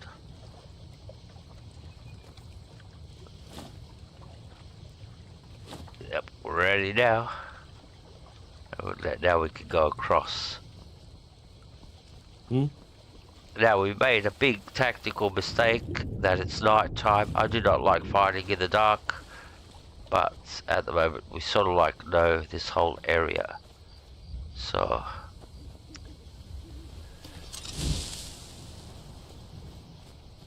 there should be a couple. What's that? A skeever.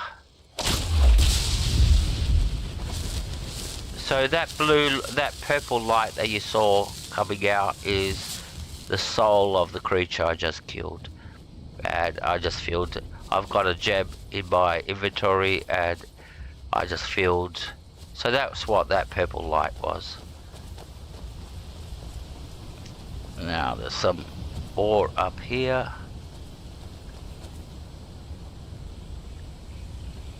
Where is it?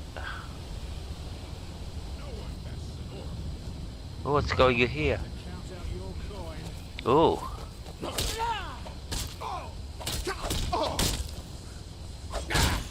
That's all you've.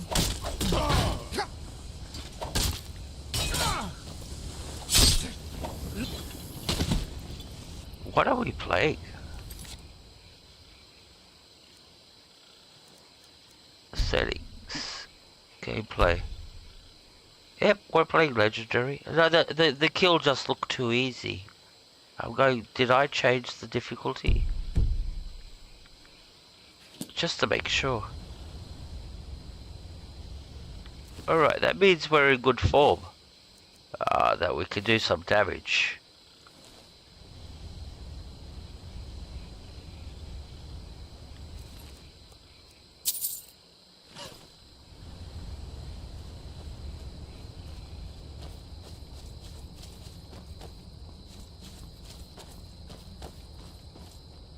Now this woman, this is Anise. She's actually a witch. And she has a secret lair down here. There's like a cellar. And if you go down there, she gets very, very pissed off. But we're going to do that. So, and there's a skill book over here. This one. Songs of the Alchemist. We're actually going to read it and we're going to steal it.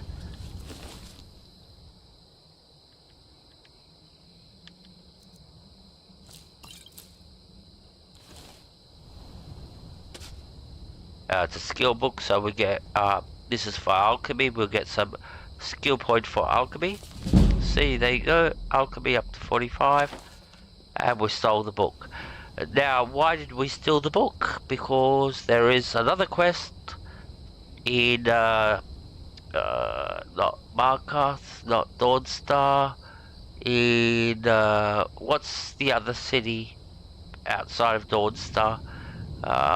Morthal, where the alchemist will ask you to go, can you go and find this book for me? And this is the book you have to come and find. So that's sort of like, I already know that. That's why I'm picking up the book now, so I don't have to come back and do it later. Alright, and now we can go down into a cellar. You have to pick the lock.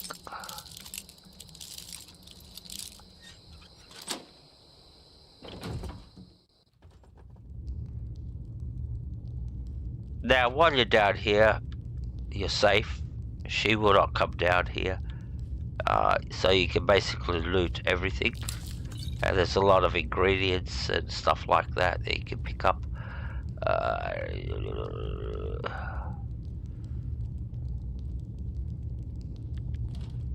But you actually still... Now, by the way, while you're doing this, there's a contract going out on your life. The 3...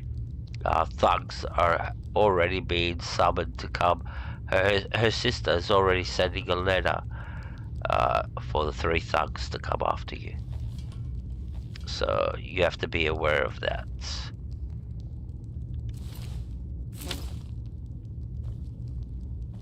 Alright, so we've got everything here. Now when we go upstairs, she's gonna become total hostile. She's going to want to kill us because we found a secret that she's a witch. And she'll turn she won't turn into a witch, but she'll start using magic. So, let's quick save and hope we don't die because we have no magic resistance at the moment. Oh. Huh? Huh? Is fool. Know my secret. Yep, we know your secret. That's all you've got. Alright, so we killed her. You heard how she said, oh, you know my secret. Yeah, that you're a witch. Now,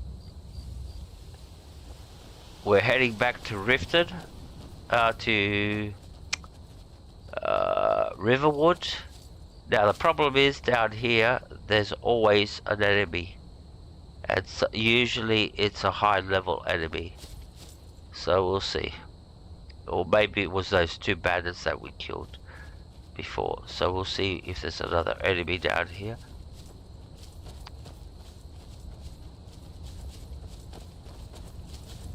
Little fox.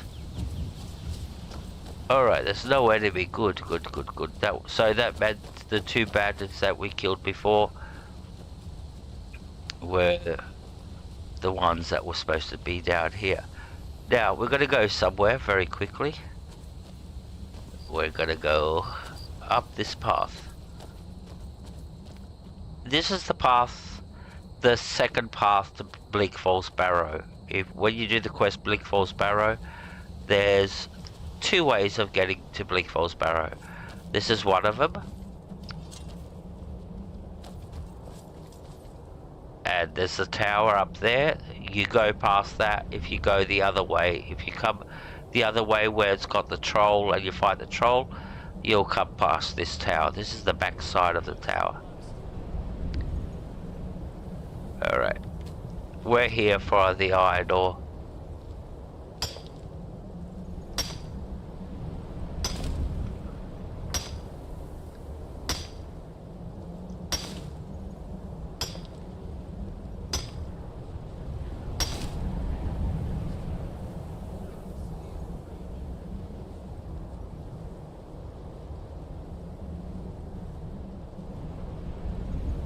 Now, hopefully we don't trigger off the bandits that are in the tower. That's, you can't sort of like just start running around and jumping around, because you will eventually trigger him off, and that we don't want that. We're not ready for him.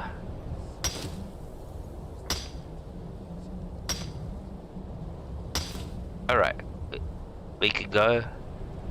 Yeah, we'll just go straight down to Riverwood.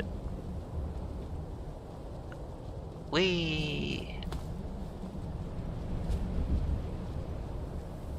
good at that.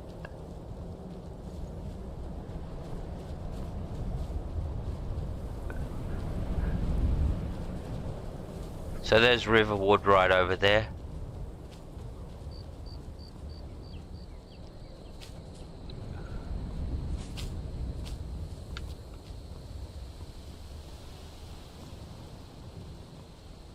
Alright, we'll go get some more iron ore. And then we'll go get another skill book. That's here at Riverwood. Which very few people, well, maybe a lot of people know about, but yeah, we'll see if you know about it or not.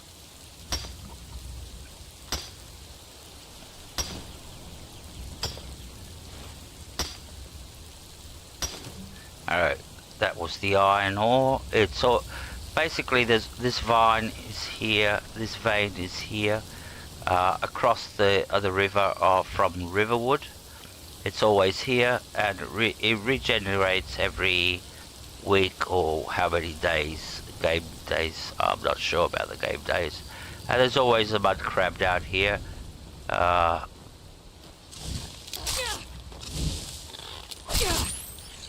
Alright, we've got no soul gems. That means we filled up all our soul gems. Alright.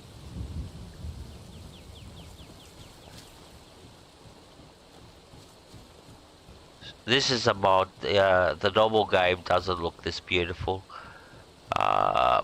Riverwood is quite empty. Like, it's got, you know, the main street and all that, and these buildings, 4 or 5 buildings, but it's like a town, more like a ghost town than rather the way it is now. Alright, let's go see if he's got... Oh, no, I don't want to break in. What time is it? Time is 6:51, so they haven't woken up. Everybody works on a schedule in Skyrim. The traders go to work at 8 o'clock in the morning, and they go to bed at 8 o'clock at night or 6 o'clock at night, one of the two. I have to run to the toilet. Maybe we could get through some time with the trader.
Thank you guys for really sticking around. I really appreciate it. Alright, so what we're gonna do is we're gonna go to a mine and get some more iron ore. It's right outside of Riverwood.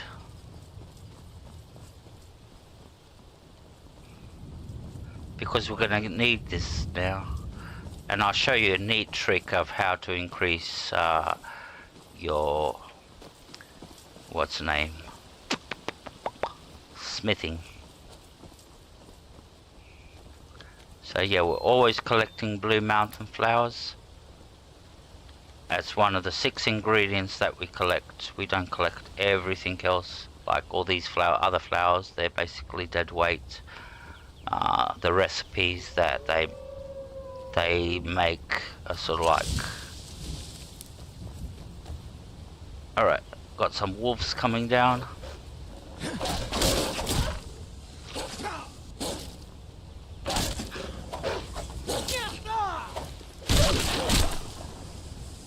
Now we don't have any soul gems, that's why we're not getting their souls. Doesn't matter, we'll get some soul gems soon. Alright, we're actually going to the mine up here. And we're going to get all the iron ore from in there. Now the enemies that spawn in this mine are basically bandits, and then you got a bandit outlaw. I think that's the highest ranking bandit in there, bandit outlaw. And he's the one you have to be worried about right at the end of the... By Ismail, you won't leave here alone. Oh, see, we're one-hitting everybody at the moment, which is good. Like we are still playing Legendary, are we? Settings, gameplay. Yep, it's Legendary. Alright. One-hit kill people. We'll one-hit kill people. And then you come up against the big boss, and then he gets one-hit kills you. That's how they trick you. They draw you in. They draw you in. And you're going, oh, I'm annihilating this, and then suddenly you get clobbered. Alrighty.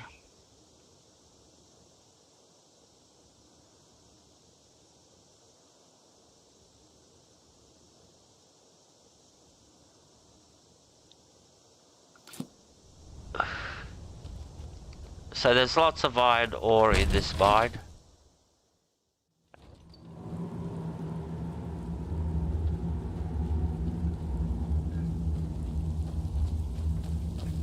Don't like the looks of this. Now the trick with these tripwires and a companion, alright, you got the companion following you, and suddenly you come up to a tripwire, and you always get the companion tripping the wire. Now, just to give you some advice about your companions, they actually follow your footsteps. They will follow right where you go. So, if I don't want him to trip the tripwire, I just come on the side, and he should logically follow that path. See, he went right around. He followed in my footsteps, and that's if you got companions. One of the strategies that you have to start learning how to use is how they actually follow you, because they actually do follow in your footsteps. So if you don't want them tripping all the traps, you have to make sure that where you go they follow, and make sure they do follow those paths. So because if you go right over the trap, they'll trip everything. So, or close to the trap, they'll trip everything. Alright. Now there's 2 bandits down here. Yep, you found me.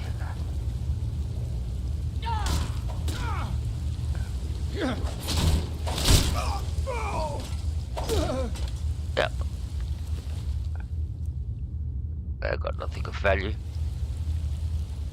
It gets to a point where you start not picking up everything, like none of this stuff has any value anymore. Like you look at it at 65 or 50, when you go to sell it, it's half price anyway. So this 65 steel base will, when you go to sell it, will be around 30 gold. So at the end, you look at the weights that you're picking up, and that's how you calculate, is it worth carrying 14 weights for 35 gold? So that's how you sort of like figure out the weight to carry ratio. The last thing you want to do is get overcumbered, and we've done a good job with that. We haven't been overcumbered. I think we've only been overcumbered once, and we're level 30. That's a great achievement. And we have managed our inventory. We're carrying everything that we need, all the skills or everything, the ore that we need, and we still haven't been overcumbered. We might get overcumbered soon. I might make a fool of myself. But at the end, it's just the inventory management, carrying exactly what you need and not getting caught up with the, oh, I'll get that and I'll carry that and I'll take that and I'll carry that, even although you don't need it. Alright. There's some more ore, iron ore over here.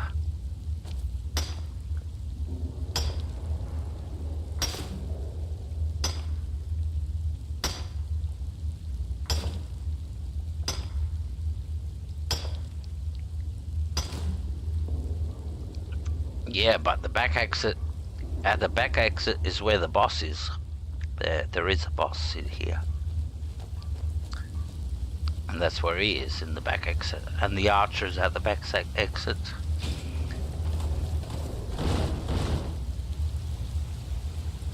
Doesn't matter, everybody to their own. If you want to go the back way, you go the back way. I don't like doing it from the back.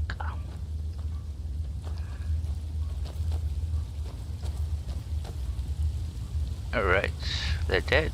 How were they dead? There's supposed to be two guys rushing in from here. You want to go the back door? You go the back door.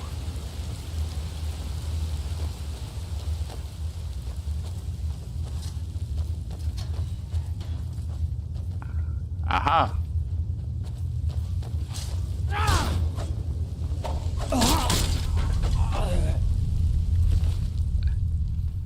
Staff of Sparks.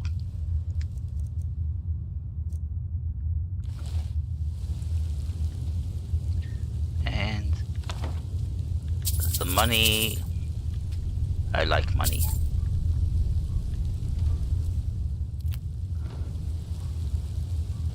It's in the chest. Ooh. Can sell all this. Shield of blocking. I need that one. I can destroy. Goody.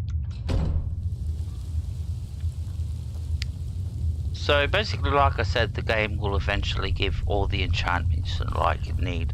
Like I needed the blocking enchantment, so I can put it on my my armor and all that, and suddenly I found it. So yeah, the game will give you all the equipment, all the enchantments you need eventually. You just have to be patient and not go spend your money buying all these stuff, because suddenly you'll go like, I just bought that for 2,000 credits, and then the game, you open up a chest and you find it for free in a chest. So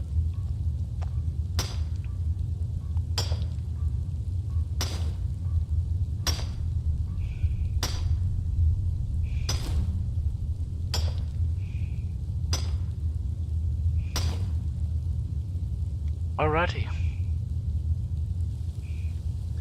There's some more iron somewhere. I do not have a torch yet. I do not have a torch or a lantern. I haven't made a lantern yet, because I can make myself a lantern, but I'll make that when I start the actual quests of the game. Now, the whole idea is to actually build the character to be able to start the quests. We haven't started no quests at the moment. We've just been building slowly, getting ingredients.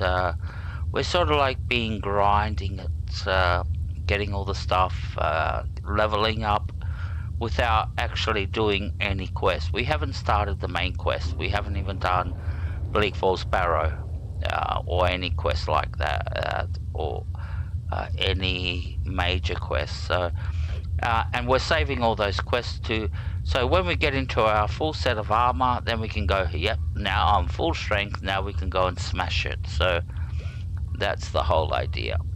Alright, some more iron ore over here, and then we'll get into some combat.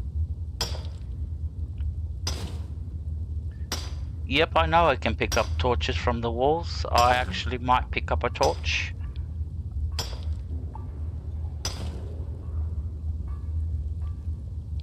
You can actually give it to your companion and they'll actually use it in dark spaces. And they'll start using that torch. The problem is, see, I'm overcumbered now. Alright. Where's Fidel? See, there's a torch. Alright, I'll grab it. Yep. And now I can actually use it if I want to. If I equipped it. But I'm going to give it to Fidel. He'll use it. I've got your back. Hey, buddy. You look handsome, don't you? Alright, I need to trade some stuff with you. I need to trade some things with you. What do you want me to carry? Alrighty. So what do you got? You already got all this stuff. Oh, you got... Oh! Oh! I didn't know you have all this stuff on you. Oh, this is at least a level of smithing. Oh, Jesus Christ.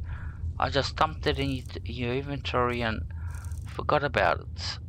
That was easy. That was close to a level of smithing there.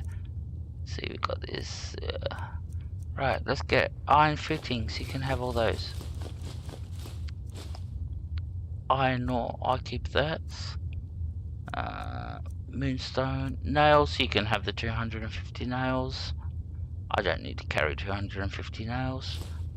And see, this is what I mean. Get rid of the stuff you don't need to carry, but keep the stuff that you do need. Like, I don't need this. I'm not building a house at the moment. And that's, I'm gonna dump that. That's rubbish. I'll get rid of it.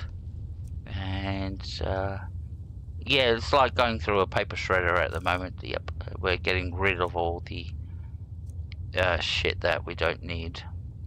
See, we don't need all this stuff. We want to sell it and make some money. This is all we can sell, and we've got a lot of stuff here to sell too. So, what? How much weight have we got? 367 with maximum 405. All right. Let's get going then. All right, we'll get going. We got to go and kill some more people. This way. No, this way. Alright, this is where the baddies are. And this is where we can get killed here. Hello? Huh? Yep, huh? I'm not sticking around.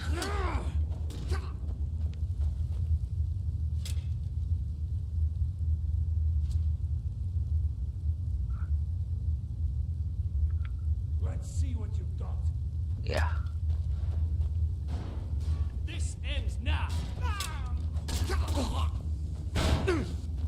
Enough of this! Nothing. At your best, huh? Oh, toilet.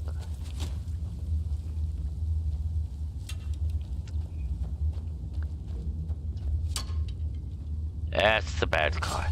That's the one. The one with the sword. You've already lost. The bandit outlaw. Coward. You'll pay for this.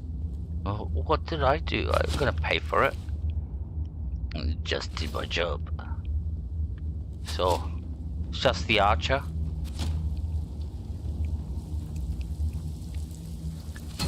You can't beat me. Damn you! Just die already, bastard! Die, die, die. Just making sure. Yep, he's dead. Alright. Like I said, he's dead. Alright, what do we got? Nothing. All that bashing for nothing. Alrighty. I didn't give Fidel the torch. Doesn't matter.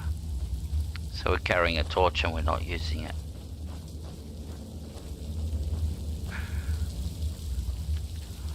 More iron ore over here.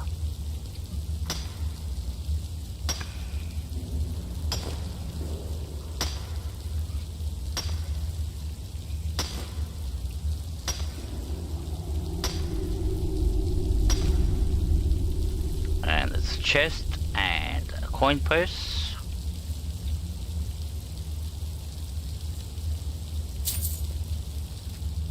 And it's an easy chest to open.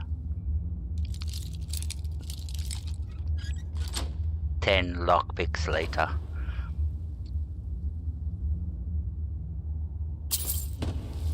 Alright. And we'll go down here. There's some more iron ore over here.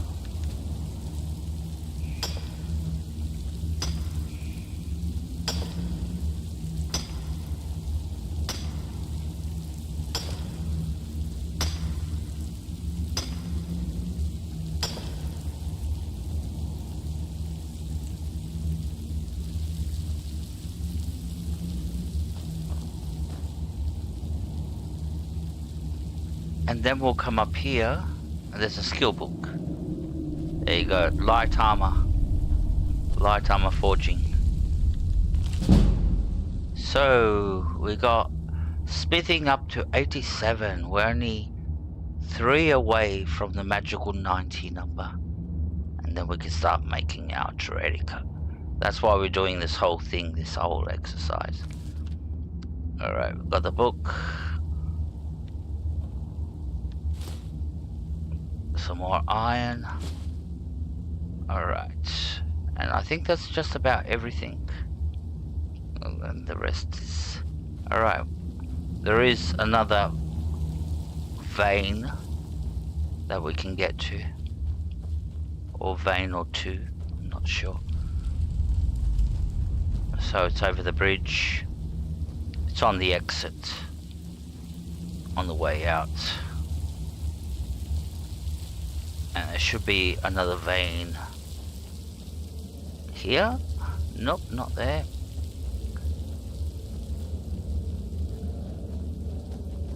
There is another vein of iron ore.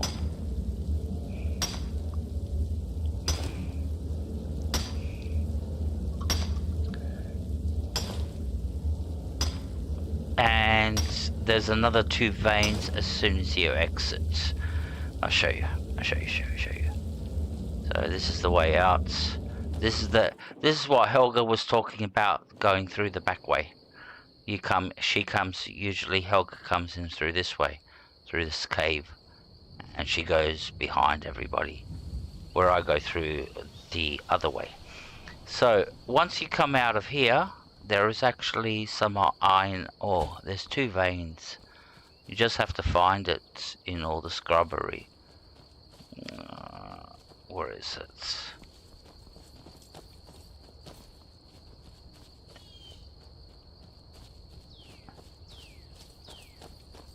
Yep.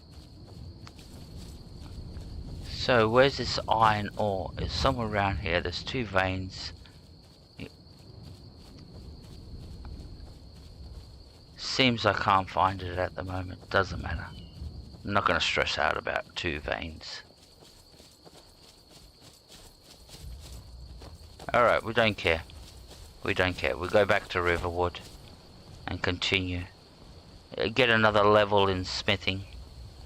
Now, we're going to get another level in smithing. So, what are we going to do? We're going to go and chop some wood. Yes, we're chopping wood.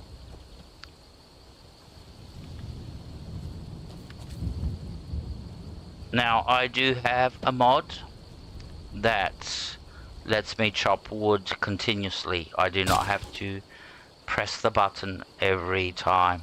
Where usually in vanilla, when you're playing the normal game, every chop you have to press the button, the E button or whatever button it is on your controller to actually do the animation and chop. Where I've got a mod that just goes into the animation and just chops wood continuously. So I'm just sitting back. I can sit back and eat dinner and chop wood for an hour and not press a single button.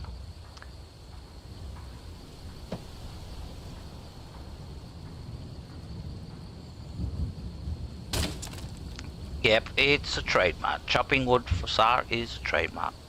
We always chop wood.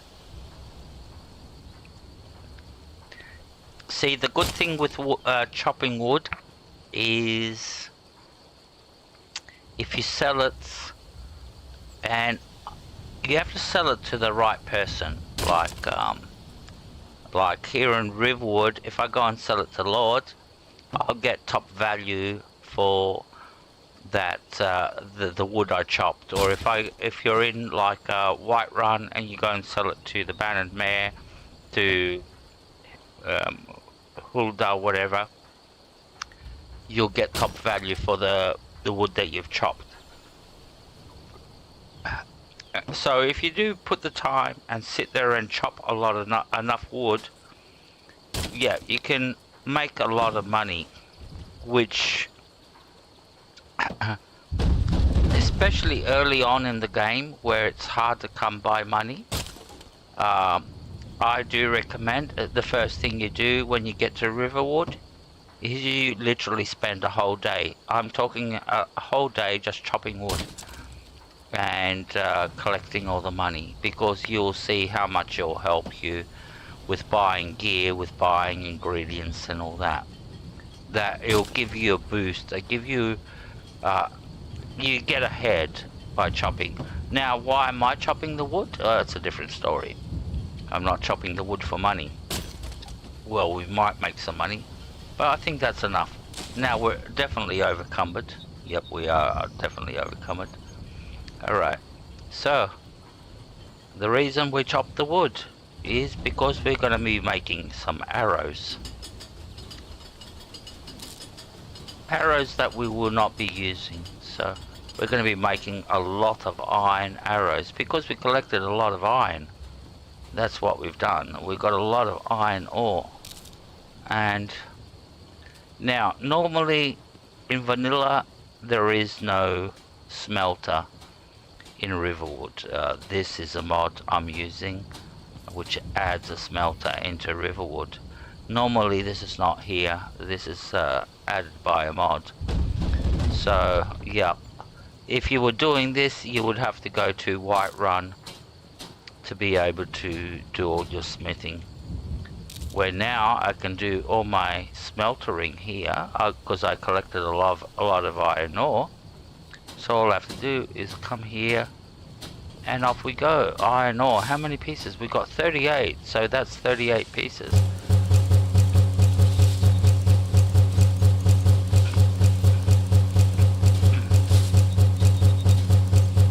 Alright, and now we can go and make some arrows. We're still overcumbered until we start making arrows.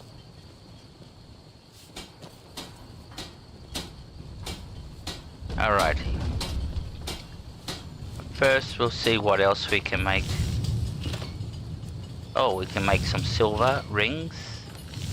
We want to get to level 90. We're 87. We're three away. Yep, that didn't last long. We're not making any ebony armor. We're going straight for the Daedric. We're skipping ebony altogether. We only made an ebony mace. So yeah, we're trying to avoid to make any other, because at the moment we haven't got any ebony. We're still very light on ebony. So what can we make here? We can make leather braces and So let's see what we can make here. We can make ebony arrows, elven arrows. So definitely we'll make some elven arrows. They're gonna be our major arrows. So make some steel arrows. And now we can make some iron arrows.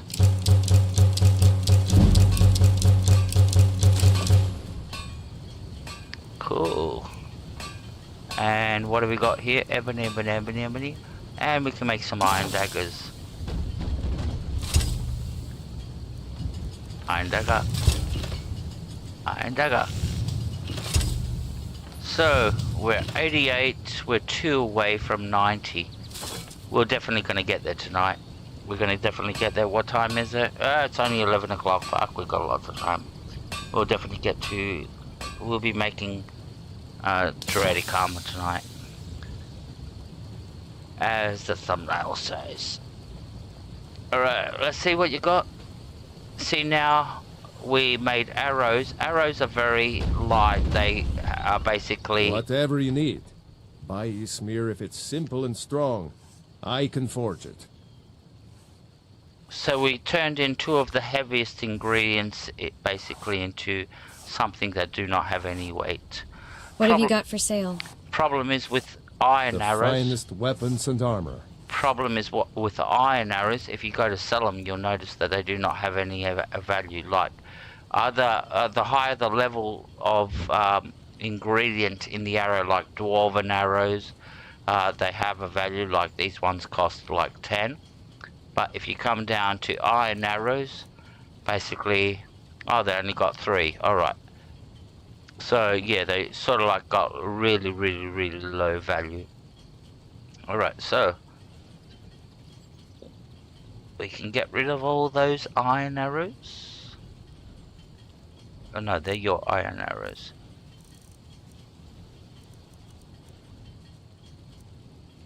See, where I go to sell my iron arrows, they got no value. So yeah, if you make iron arrows, you basically you don't get no return for the value. Steel arrows, for example, down here, they cost one arrow costs 1 gold, where iron arrows don't cost. And the higher the level of the arrow, like elven arrows, like they're double the price of a steel arrow. So, and that's, you have to keep all this in your head when you're going for it. So, alrighty, what's Alvar got? Have you got any ebony? Oh, you got some ebony over here. Oh, goody, goody, goody. We're gonna buy all this ebony.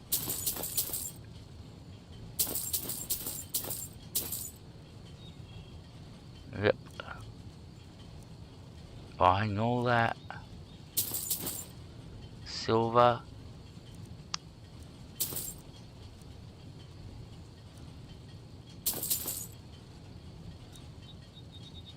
So how much ebony have we got now? We've got 16 pieces. We're getting there. We almost be able to make a full set. Almost, that's the thing. So we got the Draconic cards. They're in our inventory. We got enough Draconic cards to make a full set and weapons. We just need the ebony, the right amount of ebony. See, it's not just the actual amount that you need to make the items. Like you need 5 pieces to make the armor piece, 3 pieces to make the gloves, 3 pieces to make the helmet. I think it's 2 pieces to make the boots or something, or vice versa. And how many pieces to make the shield? Another 3 pieces. But then you have to upgrade it, so you need an extra 5 pieces. As many pieces you make, you need that many other pieces of ebony to be able to upgrade it to legendary. And that's the thing, you do need a fair amount to make a decent armor set. Alrighty. Until next time. You're welcome, thank you. So where are we going? Come on, Fidel, where are we going? Oh, you got a lot of shit on you, that's right. Still here. Let's get that stuff and need to trade. I need to trade some things with you. What do you want me to carry? That's right, you had a lot of... Yeah, I'll take this. You can keep that. I'll take these. You keep that. You keep that. I'll take that. I'll take that. I'll take that. Yeah, I'll take those two.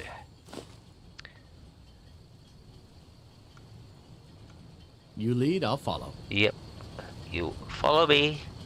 I will follow you. Wherever you may go. I follow. I follow. I follow. Whoopee Goldberg. Whoopee, whoopee, whoopee, whoopee, whoopee. I will follow you.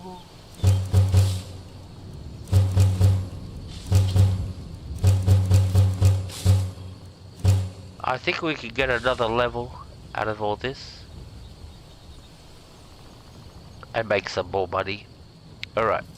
We're making dwarven bows. We're getting there. We're getting there. Wanna go. Wanna go.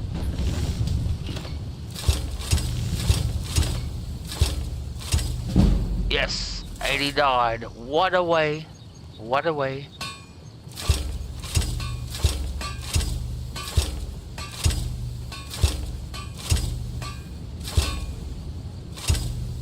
Yes. Yeah.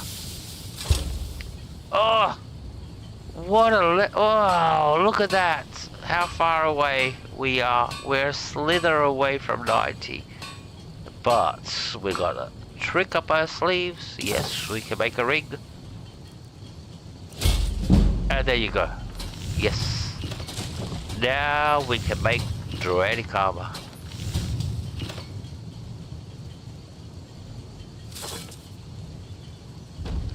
And you know how much it means by that we didn't have to make ebony in the process. Ebony armor. Alright, so let's level up. Skills. Come to smithing. Yep. And there, Draconic armor. We can do Draconic smithing now. And now we can get into some decent shit. Unlocked. And let's see what we need to make Draconic. Where's Draconic? So what do we need? Leather strips, Draconic cards, and ebony. Alright, so we need some ebony leather strips. Which, let's see if we got any leather. Cowhide, elk hide. So there's the leather strips.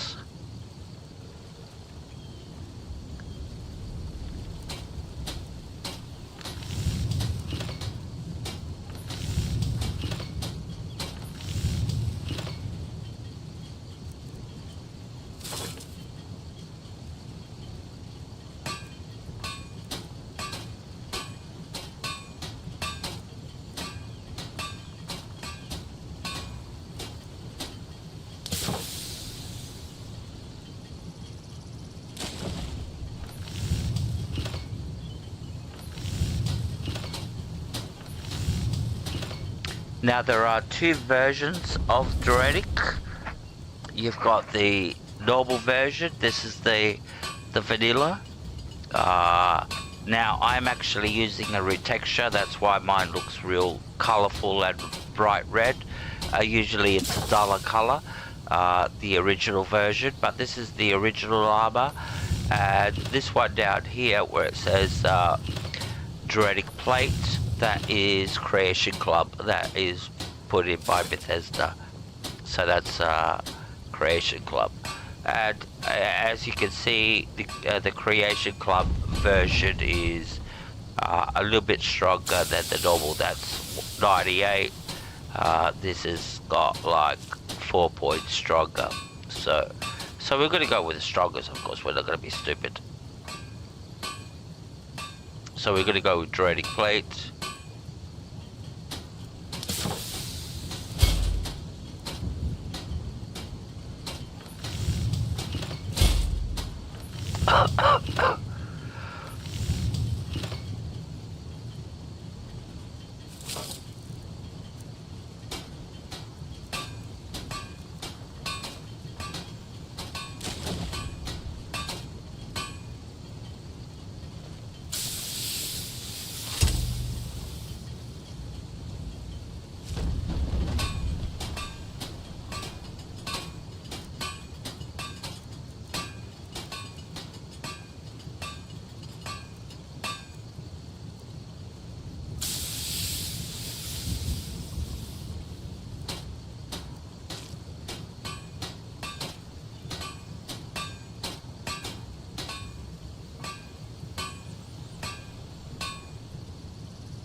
Still here.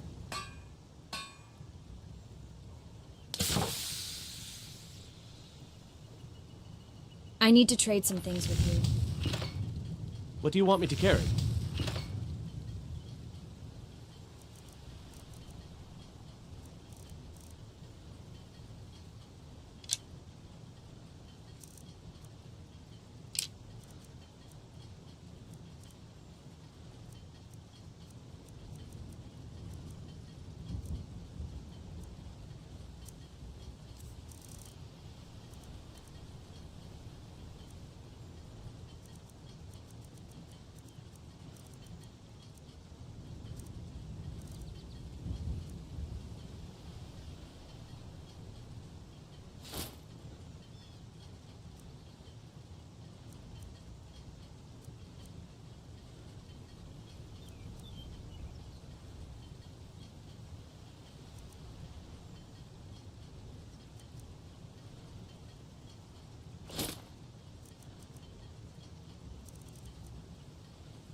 Lead on.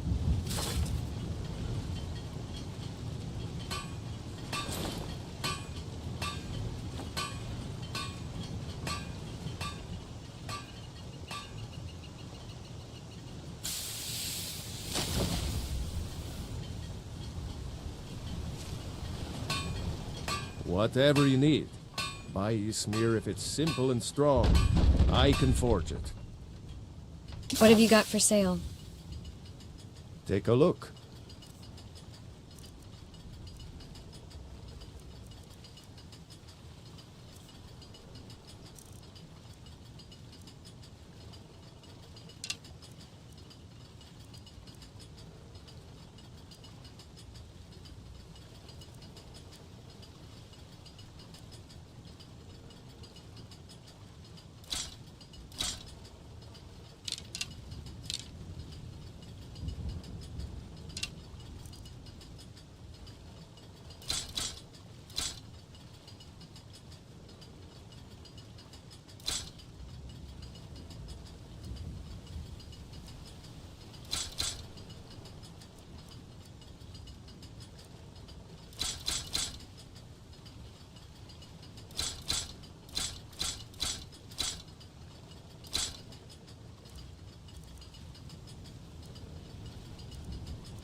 Good day.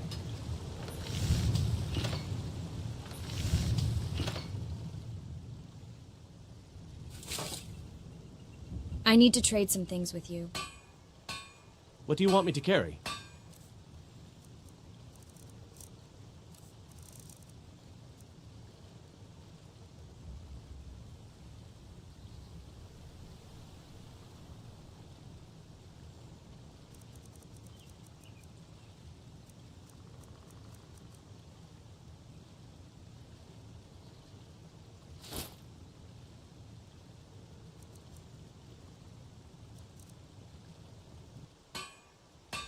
Let's get going then.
Alright.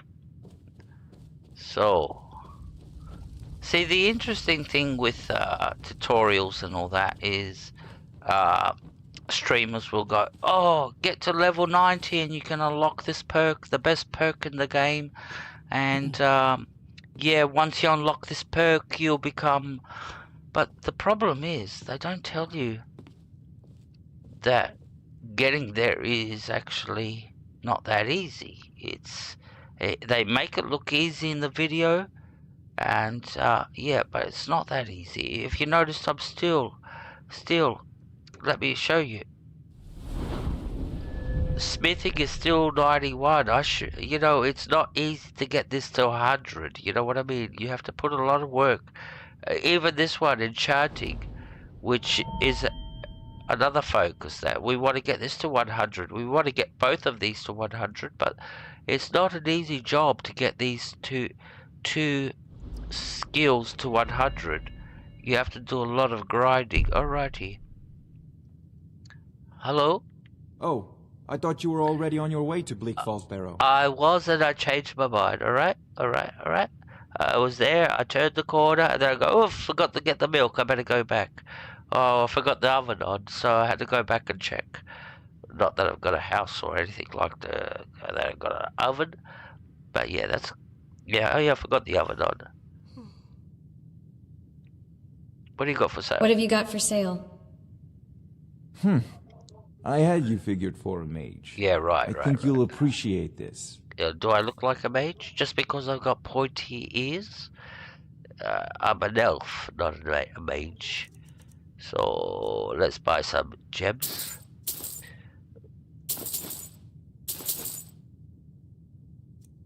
Should we buy one of these? We're gonna need them. How many have I got? Rad soul gems, I've got 5. I need 7 at least. Should we invest? I've got 3,000.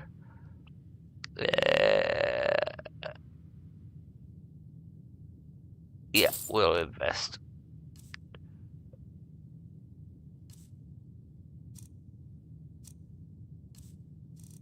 Right, what can we sell? Oh, look at all these books we can sell.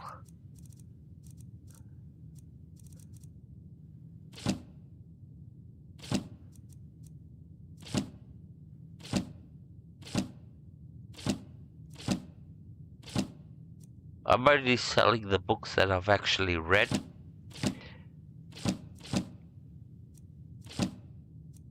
And if any of them are requests, that you won't be able to sell it anyway, so you'll say you cannot sell this book.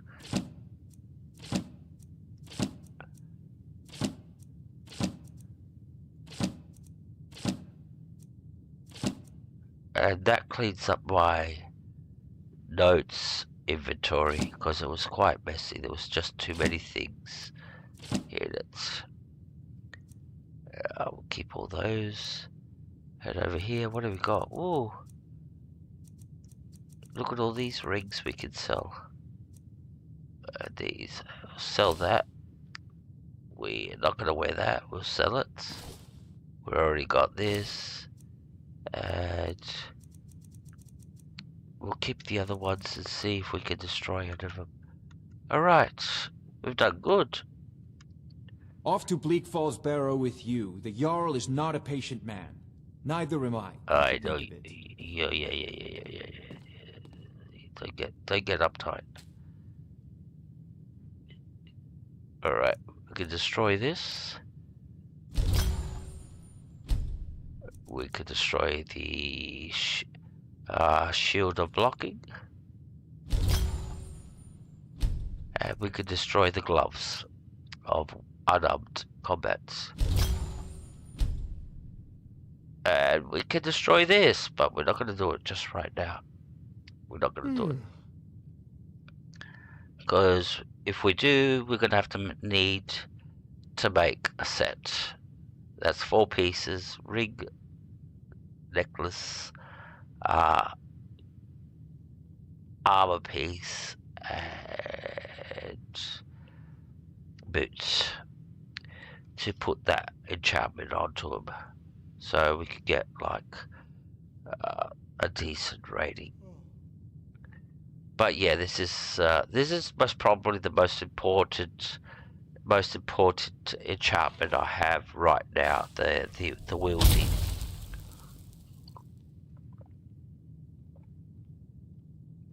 Alright, so now we can do some enchanting. We're not going to enchant any of our armors. So what we're going to start doing is these bows.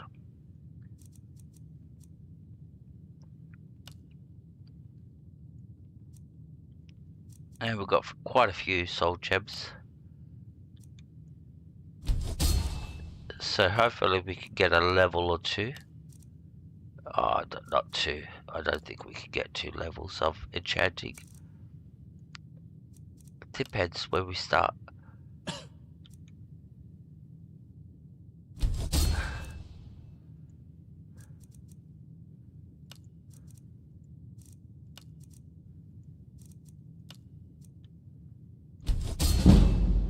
Alright, we're getting close.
So we managed to get a level out of all of that. Alright, that's great.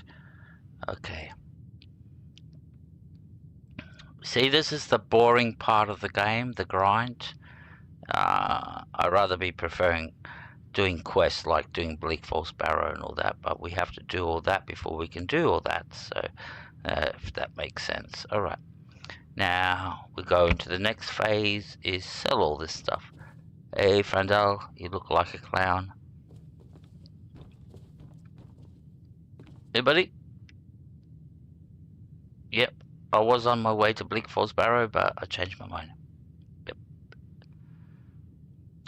Stop shaking.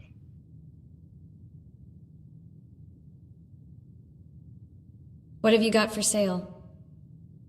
Take a look.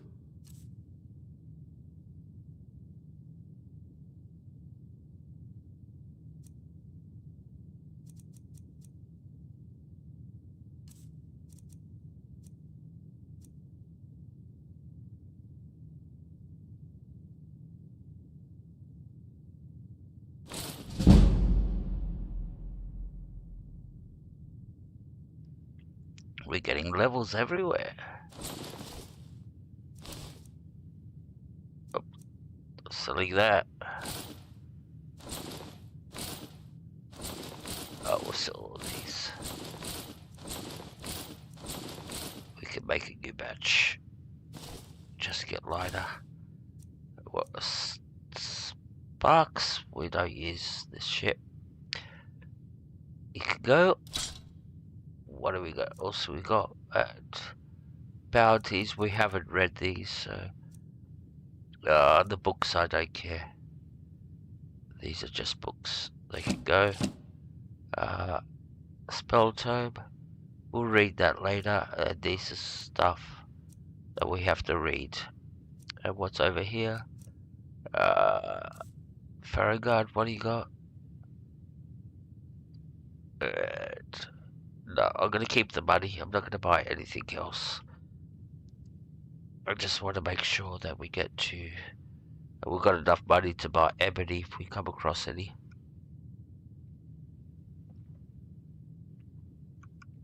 Off to Bleak Falls Barrow with you. The Jarl is not a patient man.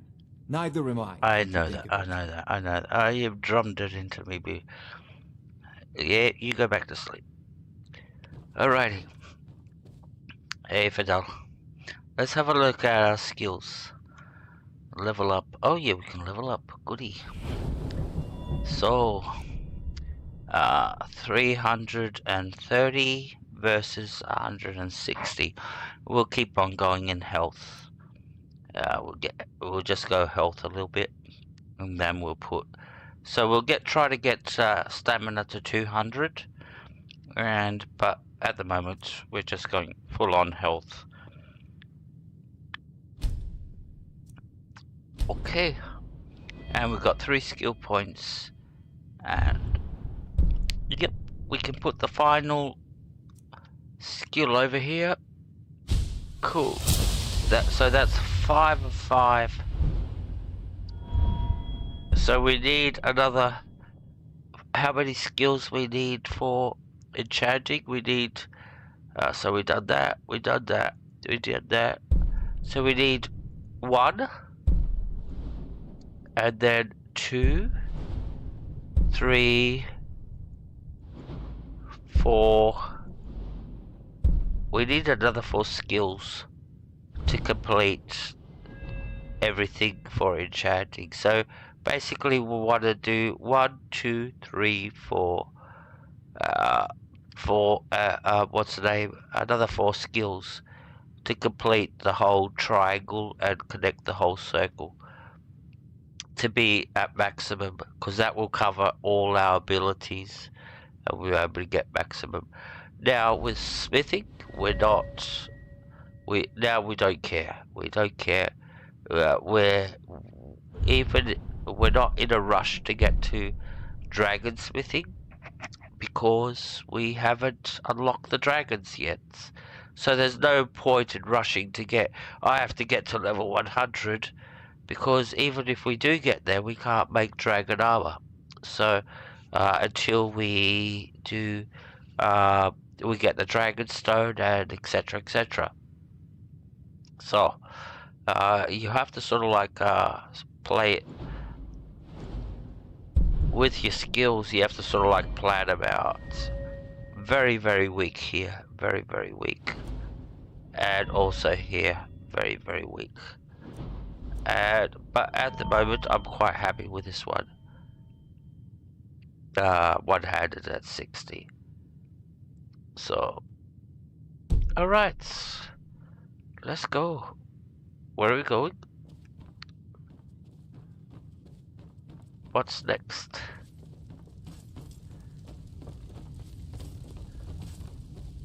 I reckon we're gonna go to Markarth.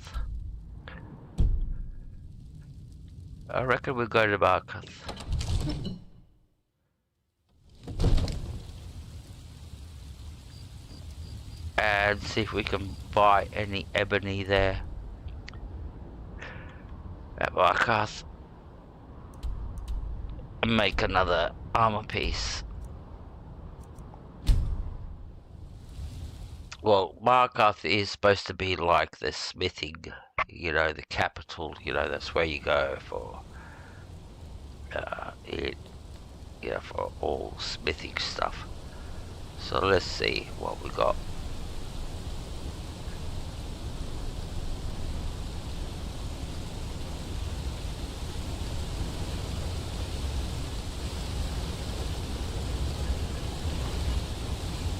Where are they?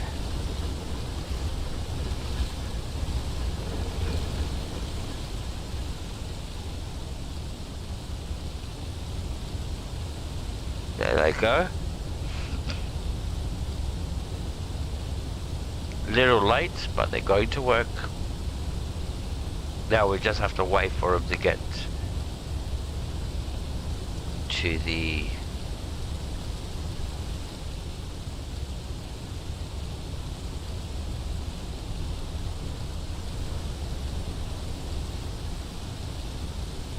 alright. Now we should be able to talk to him. Alright, what do you got? May your weapons be sharp and your prey fresh. Got any ebony? What have you got for sale? The finest weapons and armor. Alright. Have you got any ebony? Oh, you only got 3. That's better than nothing. I'll buy those. I'll buy the leather strips. Because we need some leather strips. And I'll buy this. I'll buy that. I'll buy that. Alrighty. Thank you very much. Let me know if you need something forged.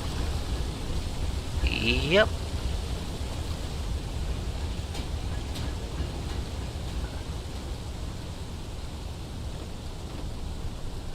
Hey fellas.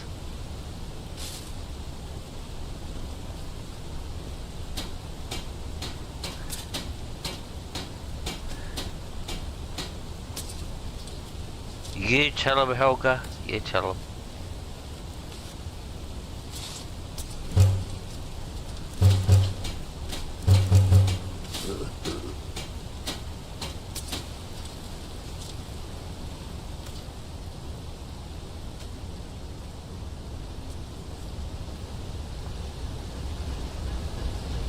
Alrighty.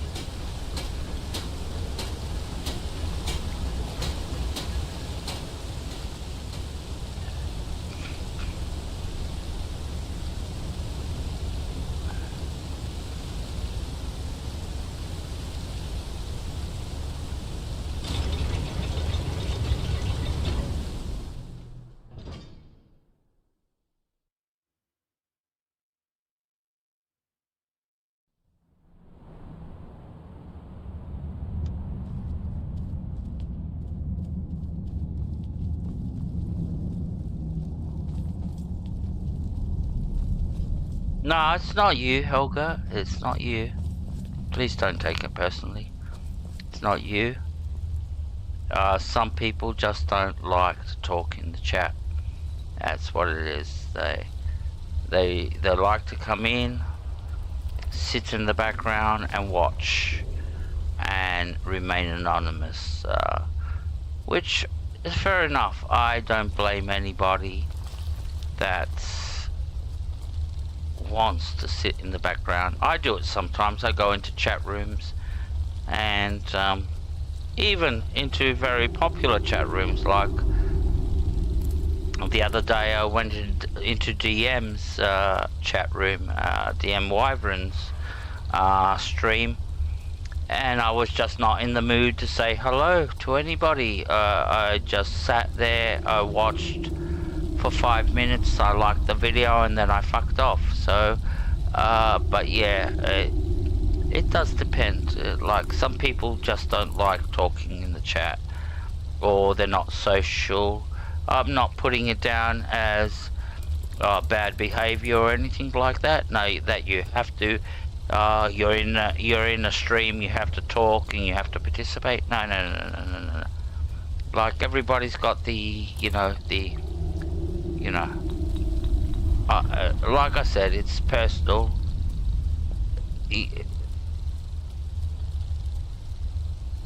I don't know. Like, why the cats don't get no fucking tuna? That's like more important than why are people talking in the cats.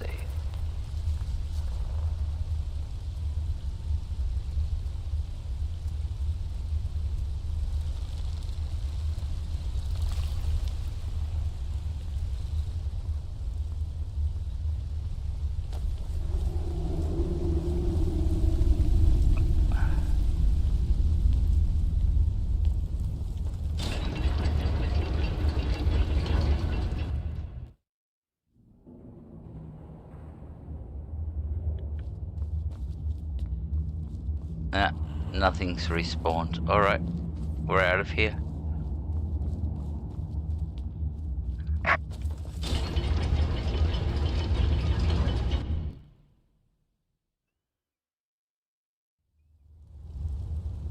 When I become famous, Helga, when I become famous, I'll send you a big container full of tuna cans. And you can sit there and feed the cats, and you can say, compliments of Sir, for all the putty cats.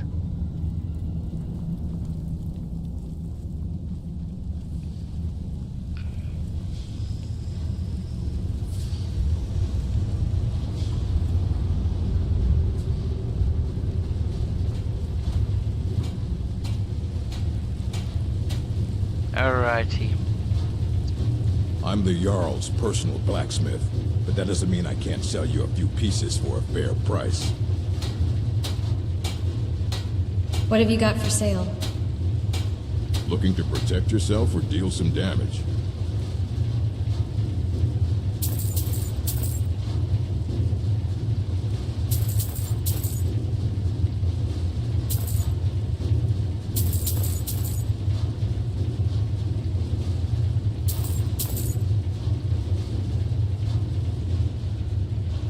Until next time.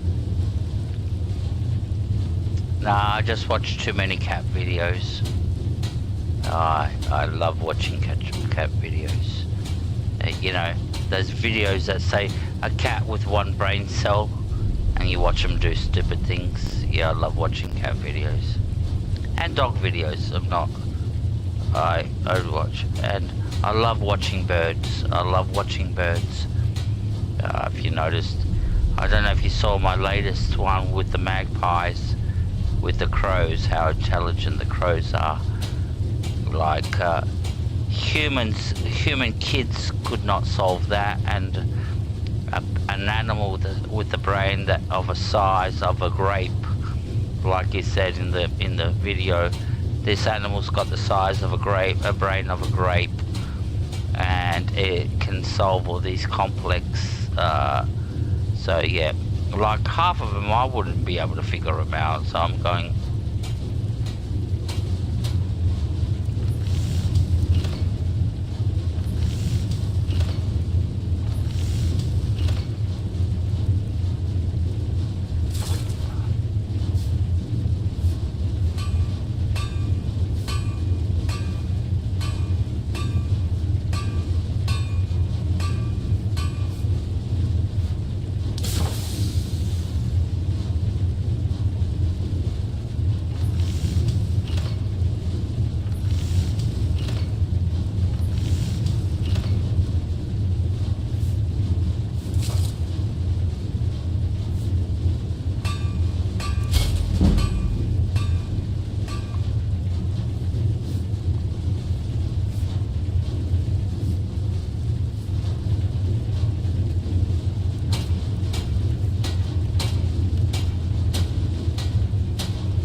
Alrighty. Now we got the gauntlets. So all we have to do is get the boots and make a bow. And we'll be in a full complete set of Daedric gauntlets. So we've got the helmets, we've got the armor, the gauntlets, the helmets, and so all we need to do is get the boots, make a pair of boots and a bow. And so we've got lots of stuff to sell here.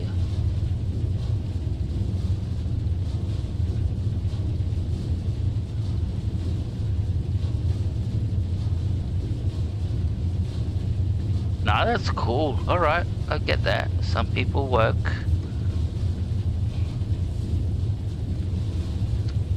Alrighty. So we're getting there. So how long we've been going for? 3 hours. Alright. We're going to be coming to an end of the stream soon. So we've done a lot of work tonight. We are practically in full Daedric armor. We just need a bow and the boots. So we can give the gloves to Fidel now. Yep, I know you are. Yeah, I need you.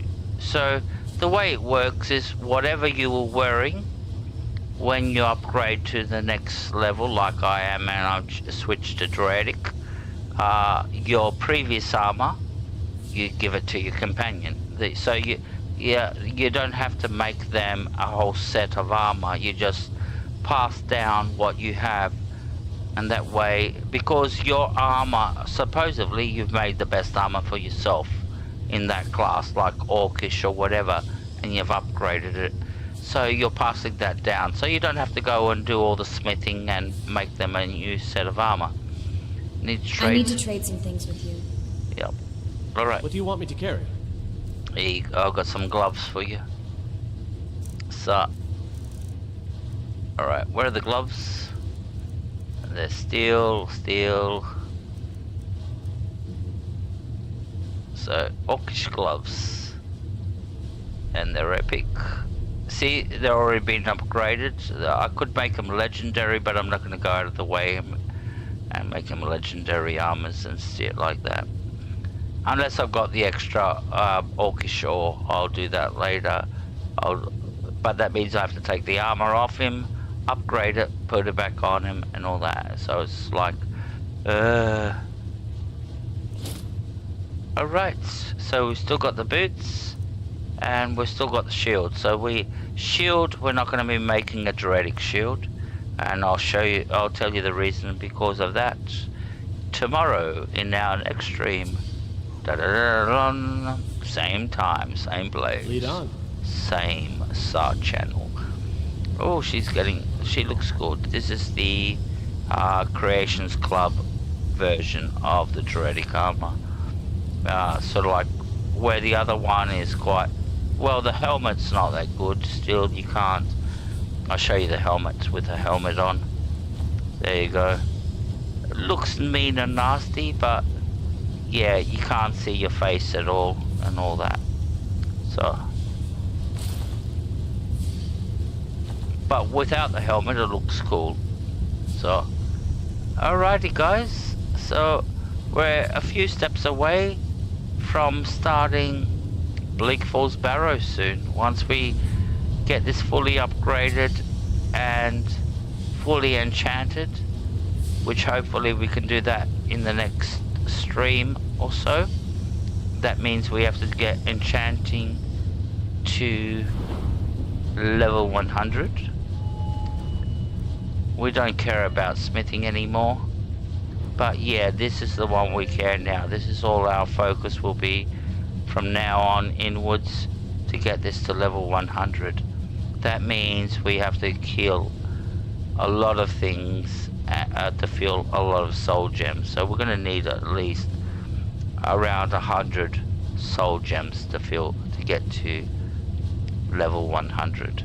Yeah, and I'm not exaggerating, you'll see.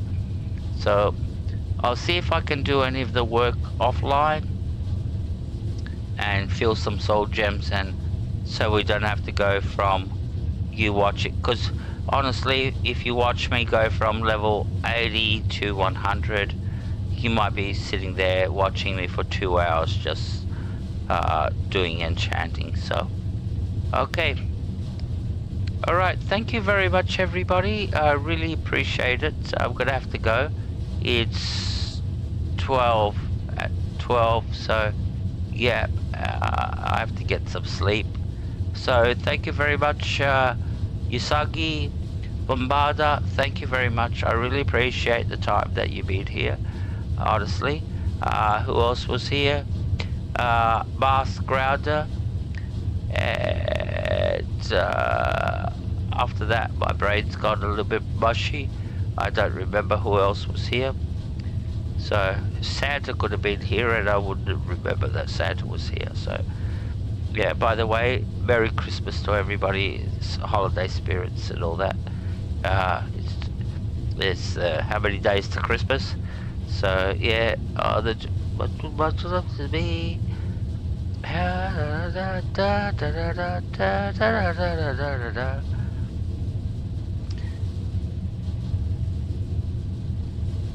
8 AM, alright. For me it's, yep, 12 AM.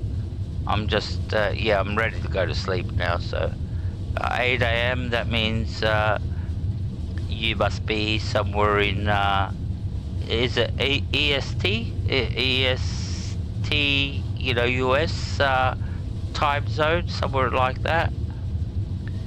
And Helga's in Ireland, so she's Irish.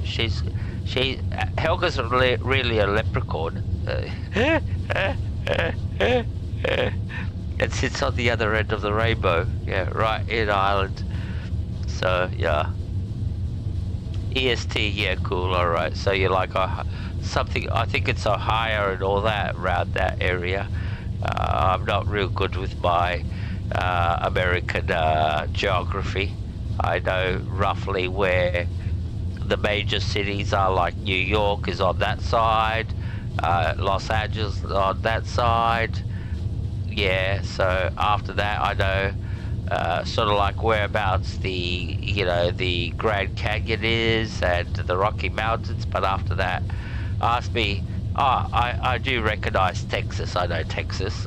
I know where Texas is on the map. But yeah, only because I see it so much in the news and all that and blah blah blah. And so yeah, after that I know where Canada is and Mexico right at the bottom.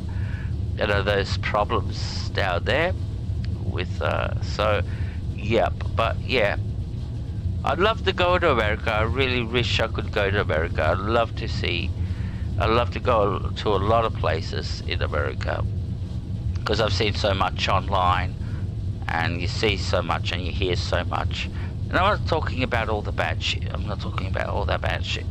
I'm talking about, you know, going to see all these, you know, landscapes and all this, you know, that you see in the movies and all that. And go to Hollywood. I want to go to Hollywood and see Hollywood and see all the celebs. And go visit Diddy in jail and go, hey mate, what are you doing? Yeah, you fucked up big time, didn't you? Alright, doesn't matter. Let's not go down that path. So I'm very curious what's going to happen if he ever makes it to court and the trial goes ahead. He's going to take a lot of people down with him. I could see it. And amazingly, you're not hearing anybody talking about any of this stuff. When Diddy got arrested, the internet went wild. Everybody was making a video. Everybody was talking about it, and who's on the list and who's not on the list, and who was at the parties and who was drinking what's the name, the oils. Because at the end they've discovered that, you know what the whole thing about those 1,000 bottles of lubricant, was that they weren't 1,000 bottles of lubricant, they were basically 1,000 bottles of drug. Liquid drugs inside, basically. That's what they were. They weren't basically there to... Because when you hear 1,000 bottles of lubricant, you go like, oh, there's a lot of, you know, sexual activity happening here that they need so much lubricant to lubricate, do the lubricating thing and make it all nice and slippery, and so it's all... No, it wasn't about that. It was basically... all those bottles were basically... what's the name? Liquefied LSD, I think, something like that. It was basically, you would drink it and you would get fucking high. That's what those 1,000 bottles were. So, anyways, guys, thank you very much. I really appreciate it. Thanks, and I really appreciate everybody that subscribed lately. And I hope you remain and support the channel. Please stay subscribed. And if you don't like the notifications, this is a simple thing, because I used to get annoyed. I used to subscribe and I go like, oh, I'm getting all these.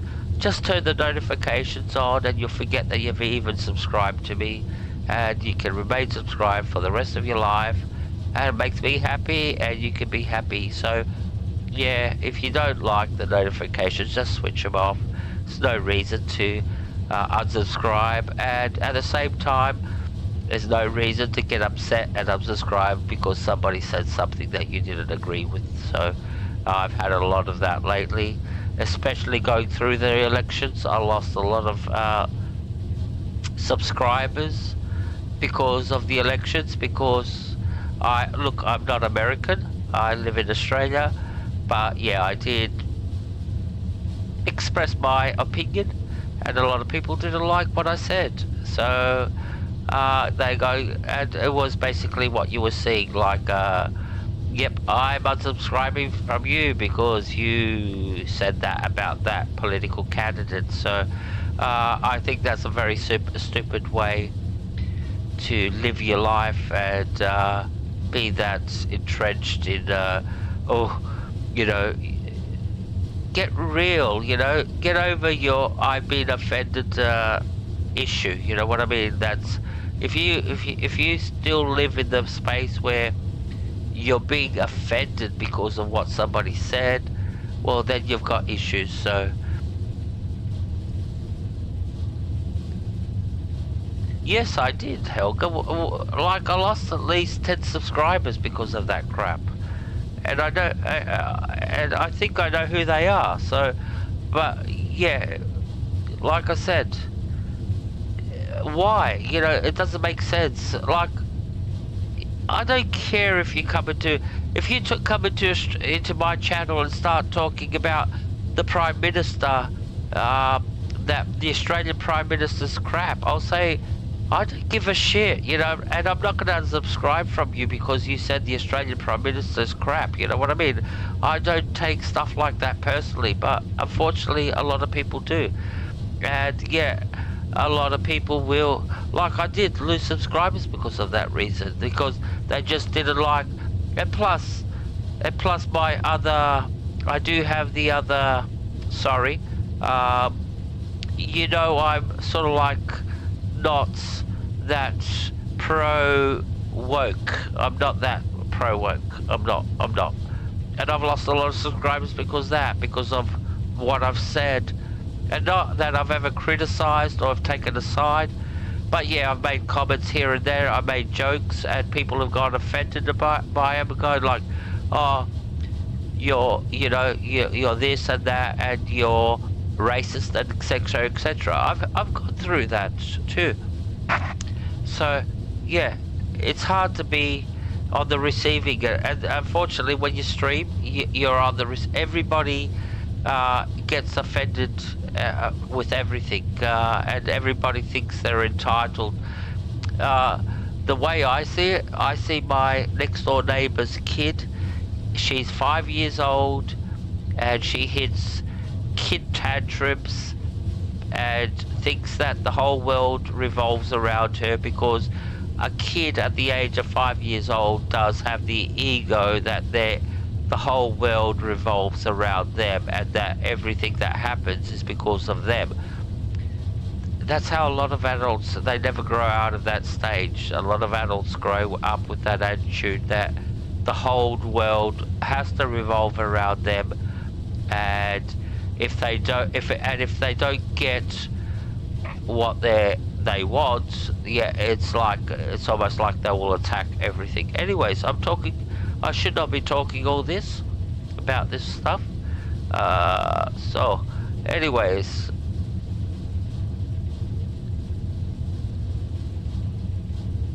yeah, that's the whole idea. Try to be yourself. Yep. Try to be yourself. That's all you can do, and you'll never figure out how somebody else is thinking and why they do what they do. Yep.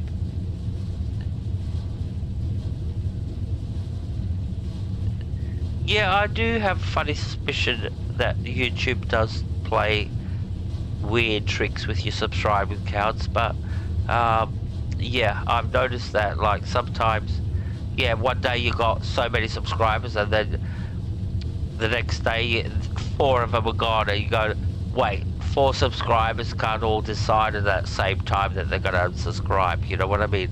And then you start scratching your head and you go, is this what's going on? Because you know, like, a lot of people will subscribe and will not go and unsubscribe the next day. I think it's very stupid. If you're going to subscribe to somebody, subscribe and say subscribe. There's no point subscribing today and then going the next day, oh, I changed my mind, I'm unsubscribing. So anyways, alright guys, thank you very much. We'll do this again tomorrow night, and thank you. And on the weekend we'll be doing it during the morning, so Helga, be prepared for some late nights on Saturday, Sunday. And so what's today? Today should be Friday? No, it's Thursday. Well, it's Friday for me now. So alright guys, thank you. I really appreciate the time, the company. I really appreciate the company. Great chats. Even if it's only like 2 people, 3 people, but thank you. Gnome Magic has the most amazing chat that you've ever seen. There's like people in there, and everybody loves each other, and everybody's talking, and everybody's having a great time. But yeah, you see that he has like around 16 people in the chat anyway. So, but yeah, if you ever get a chance, Helga, you see Gnome Magic online, jump into his chat and just even if you walk in there and say, hi, I'm Sar's friend, they'll love you right away. They'll be putting you into fucking they'll be going hooray and like a blanket and tossing you into the air. Lovely place, lovely guys. And so alright guys, thank you very much, and I'll see you all tomorrow. Bye.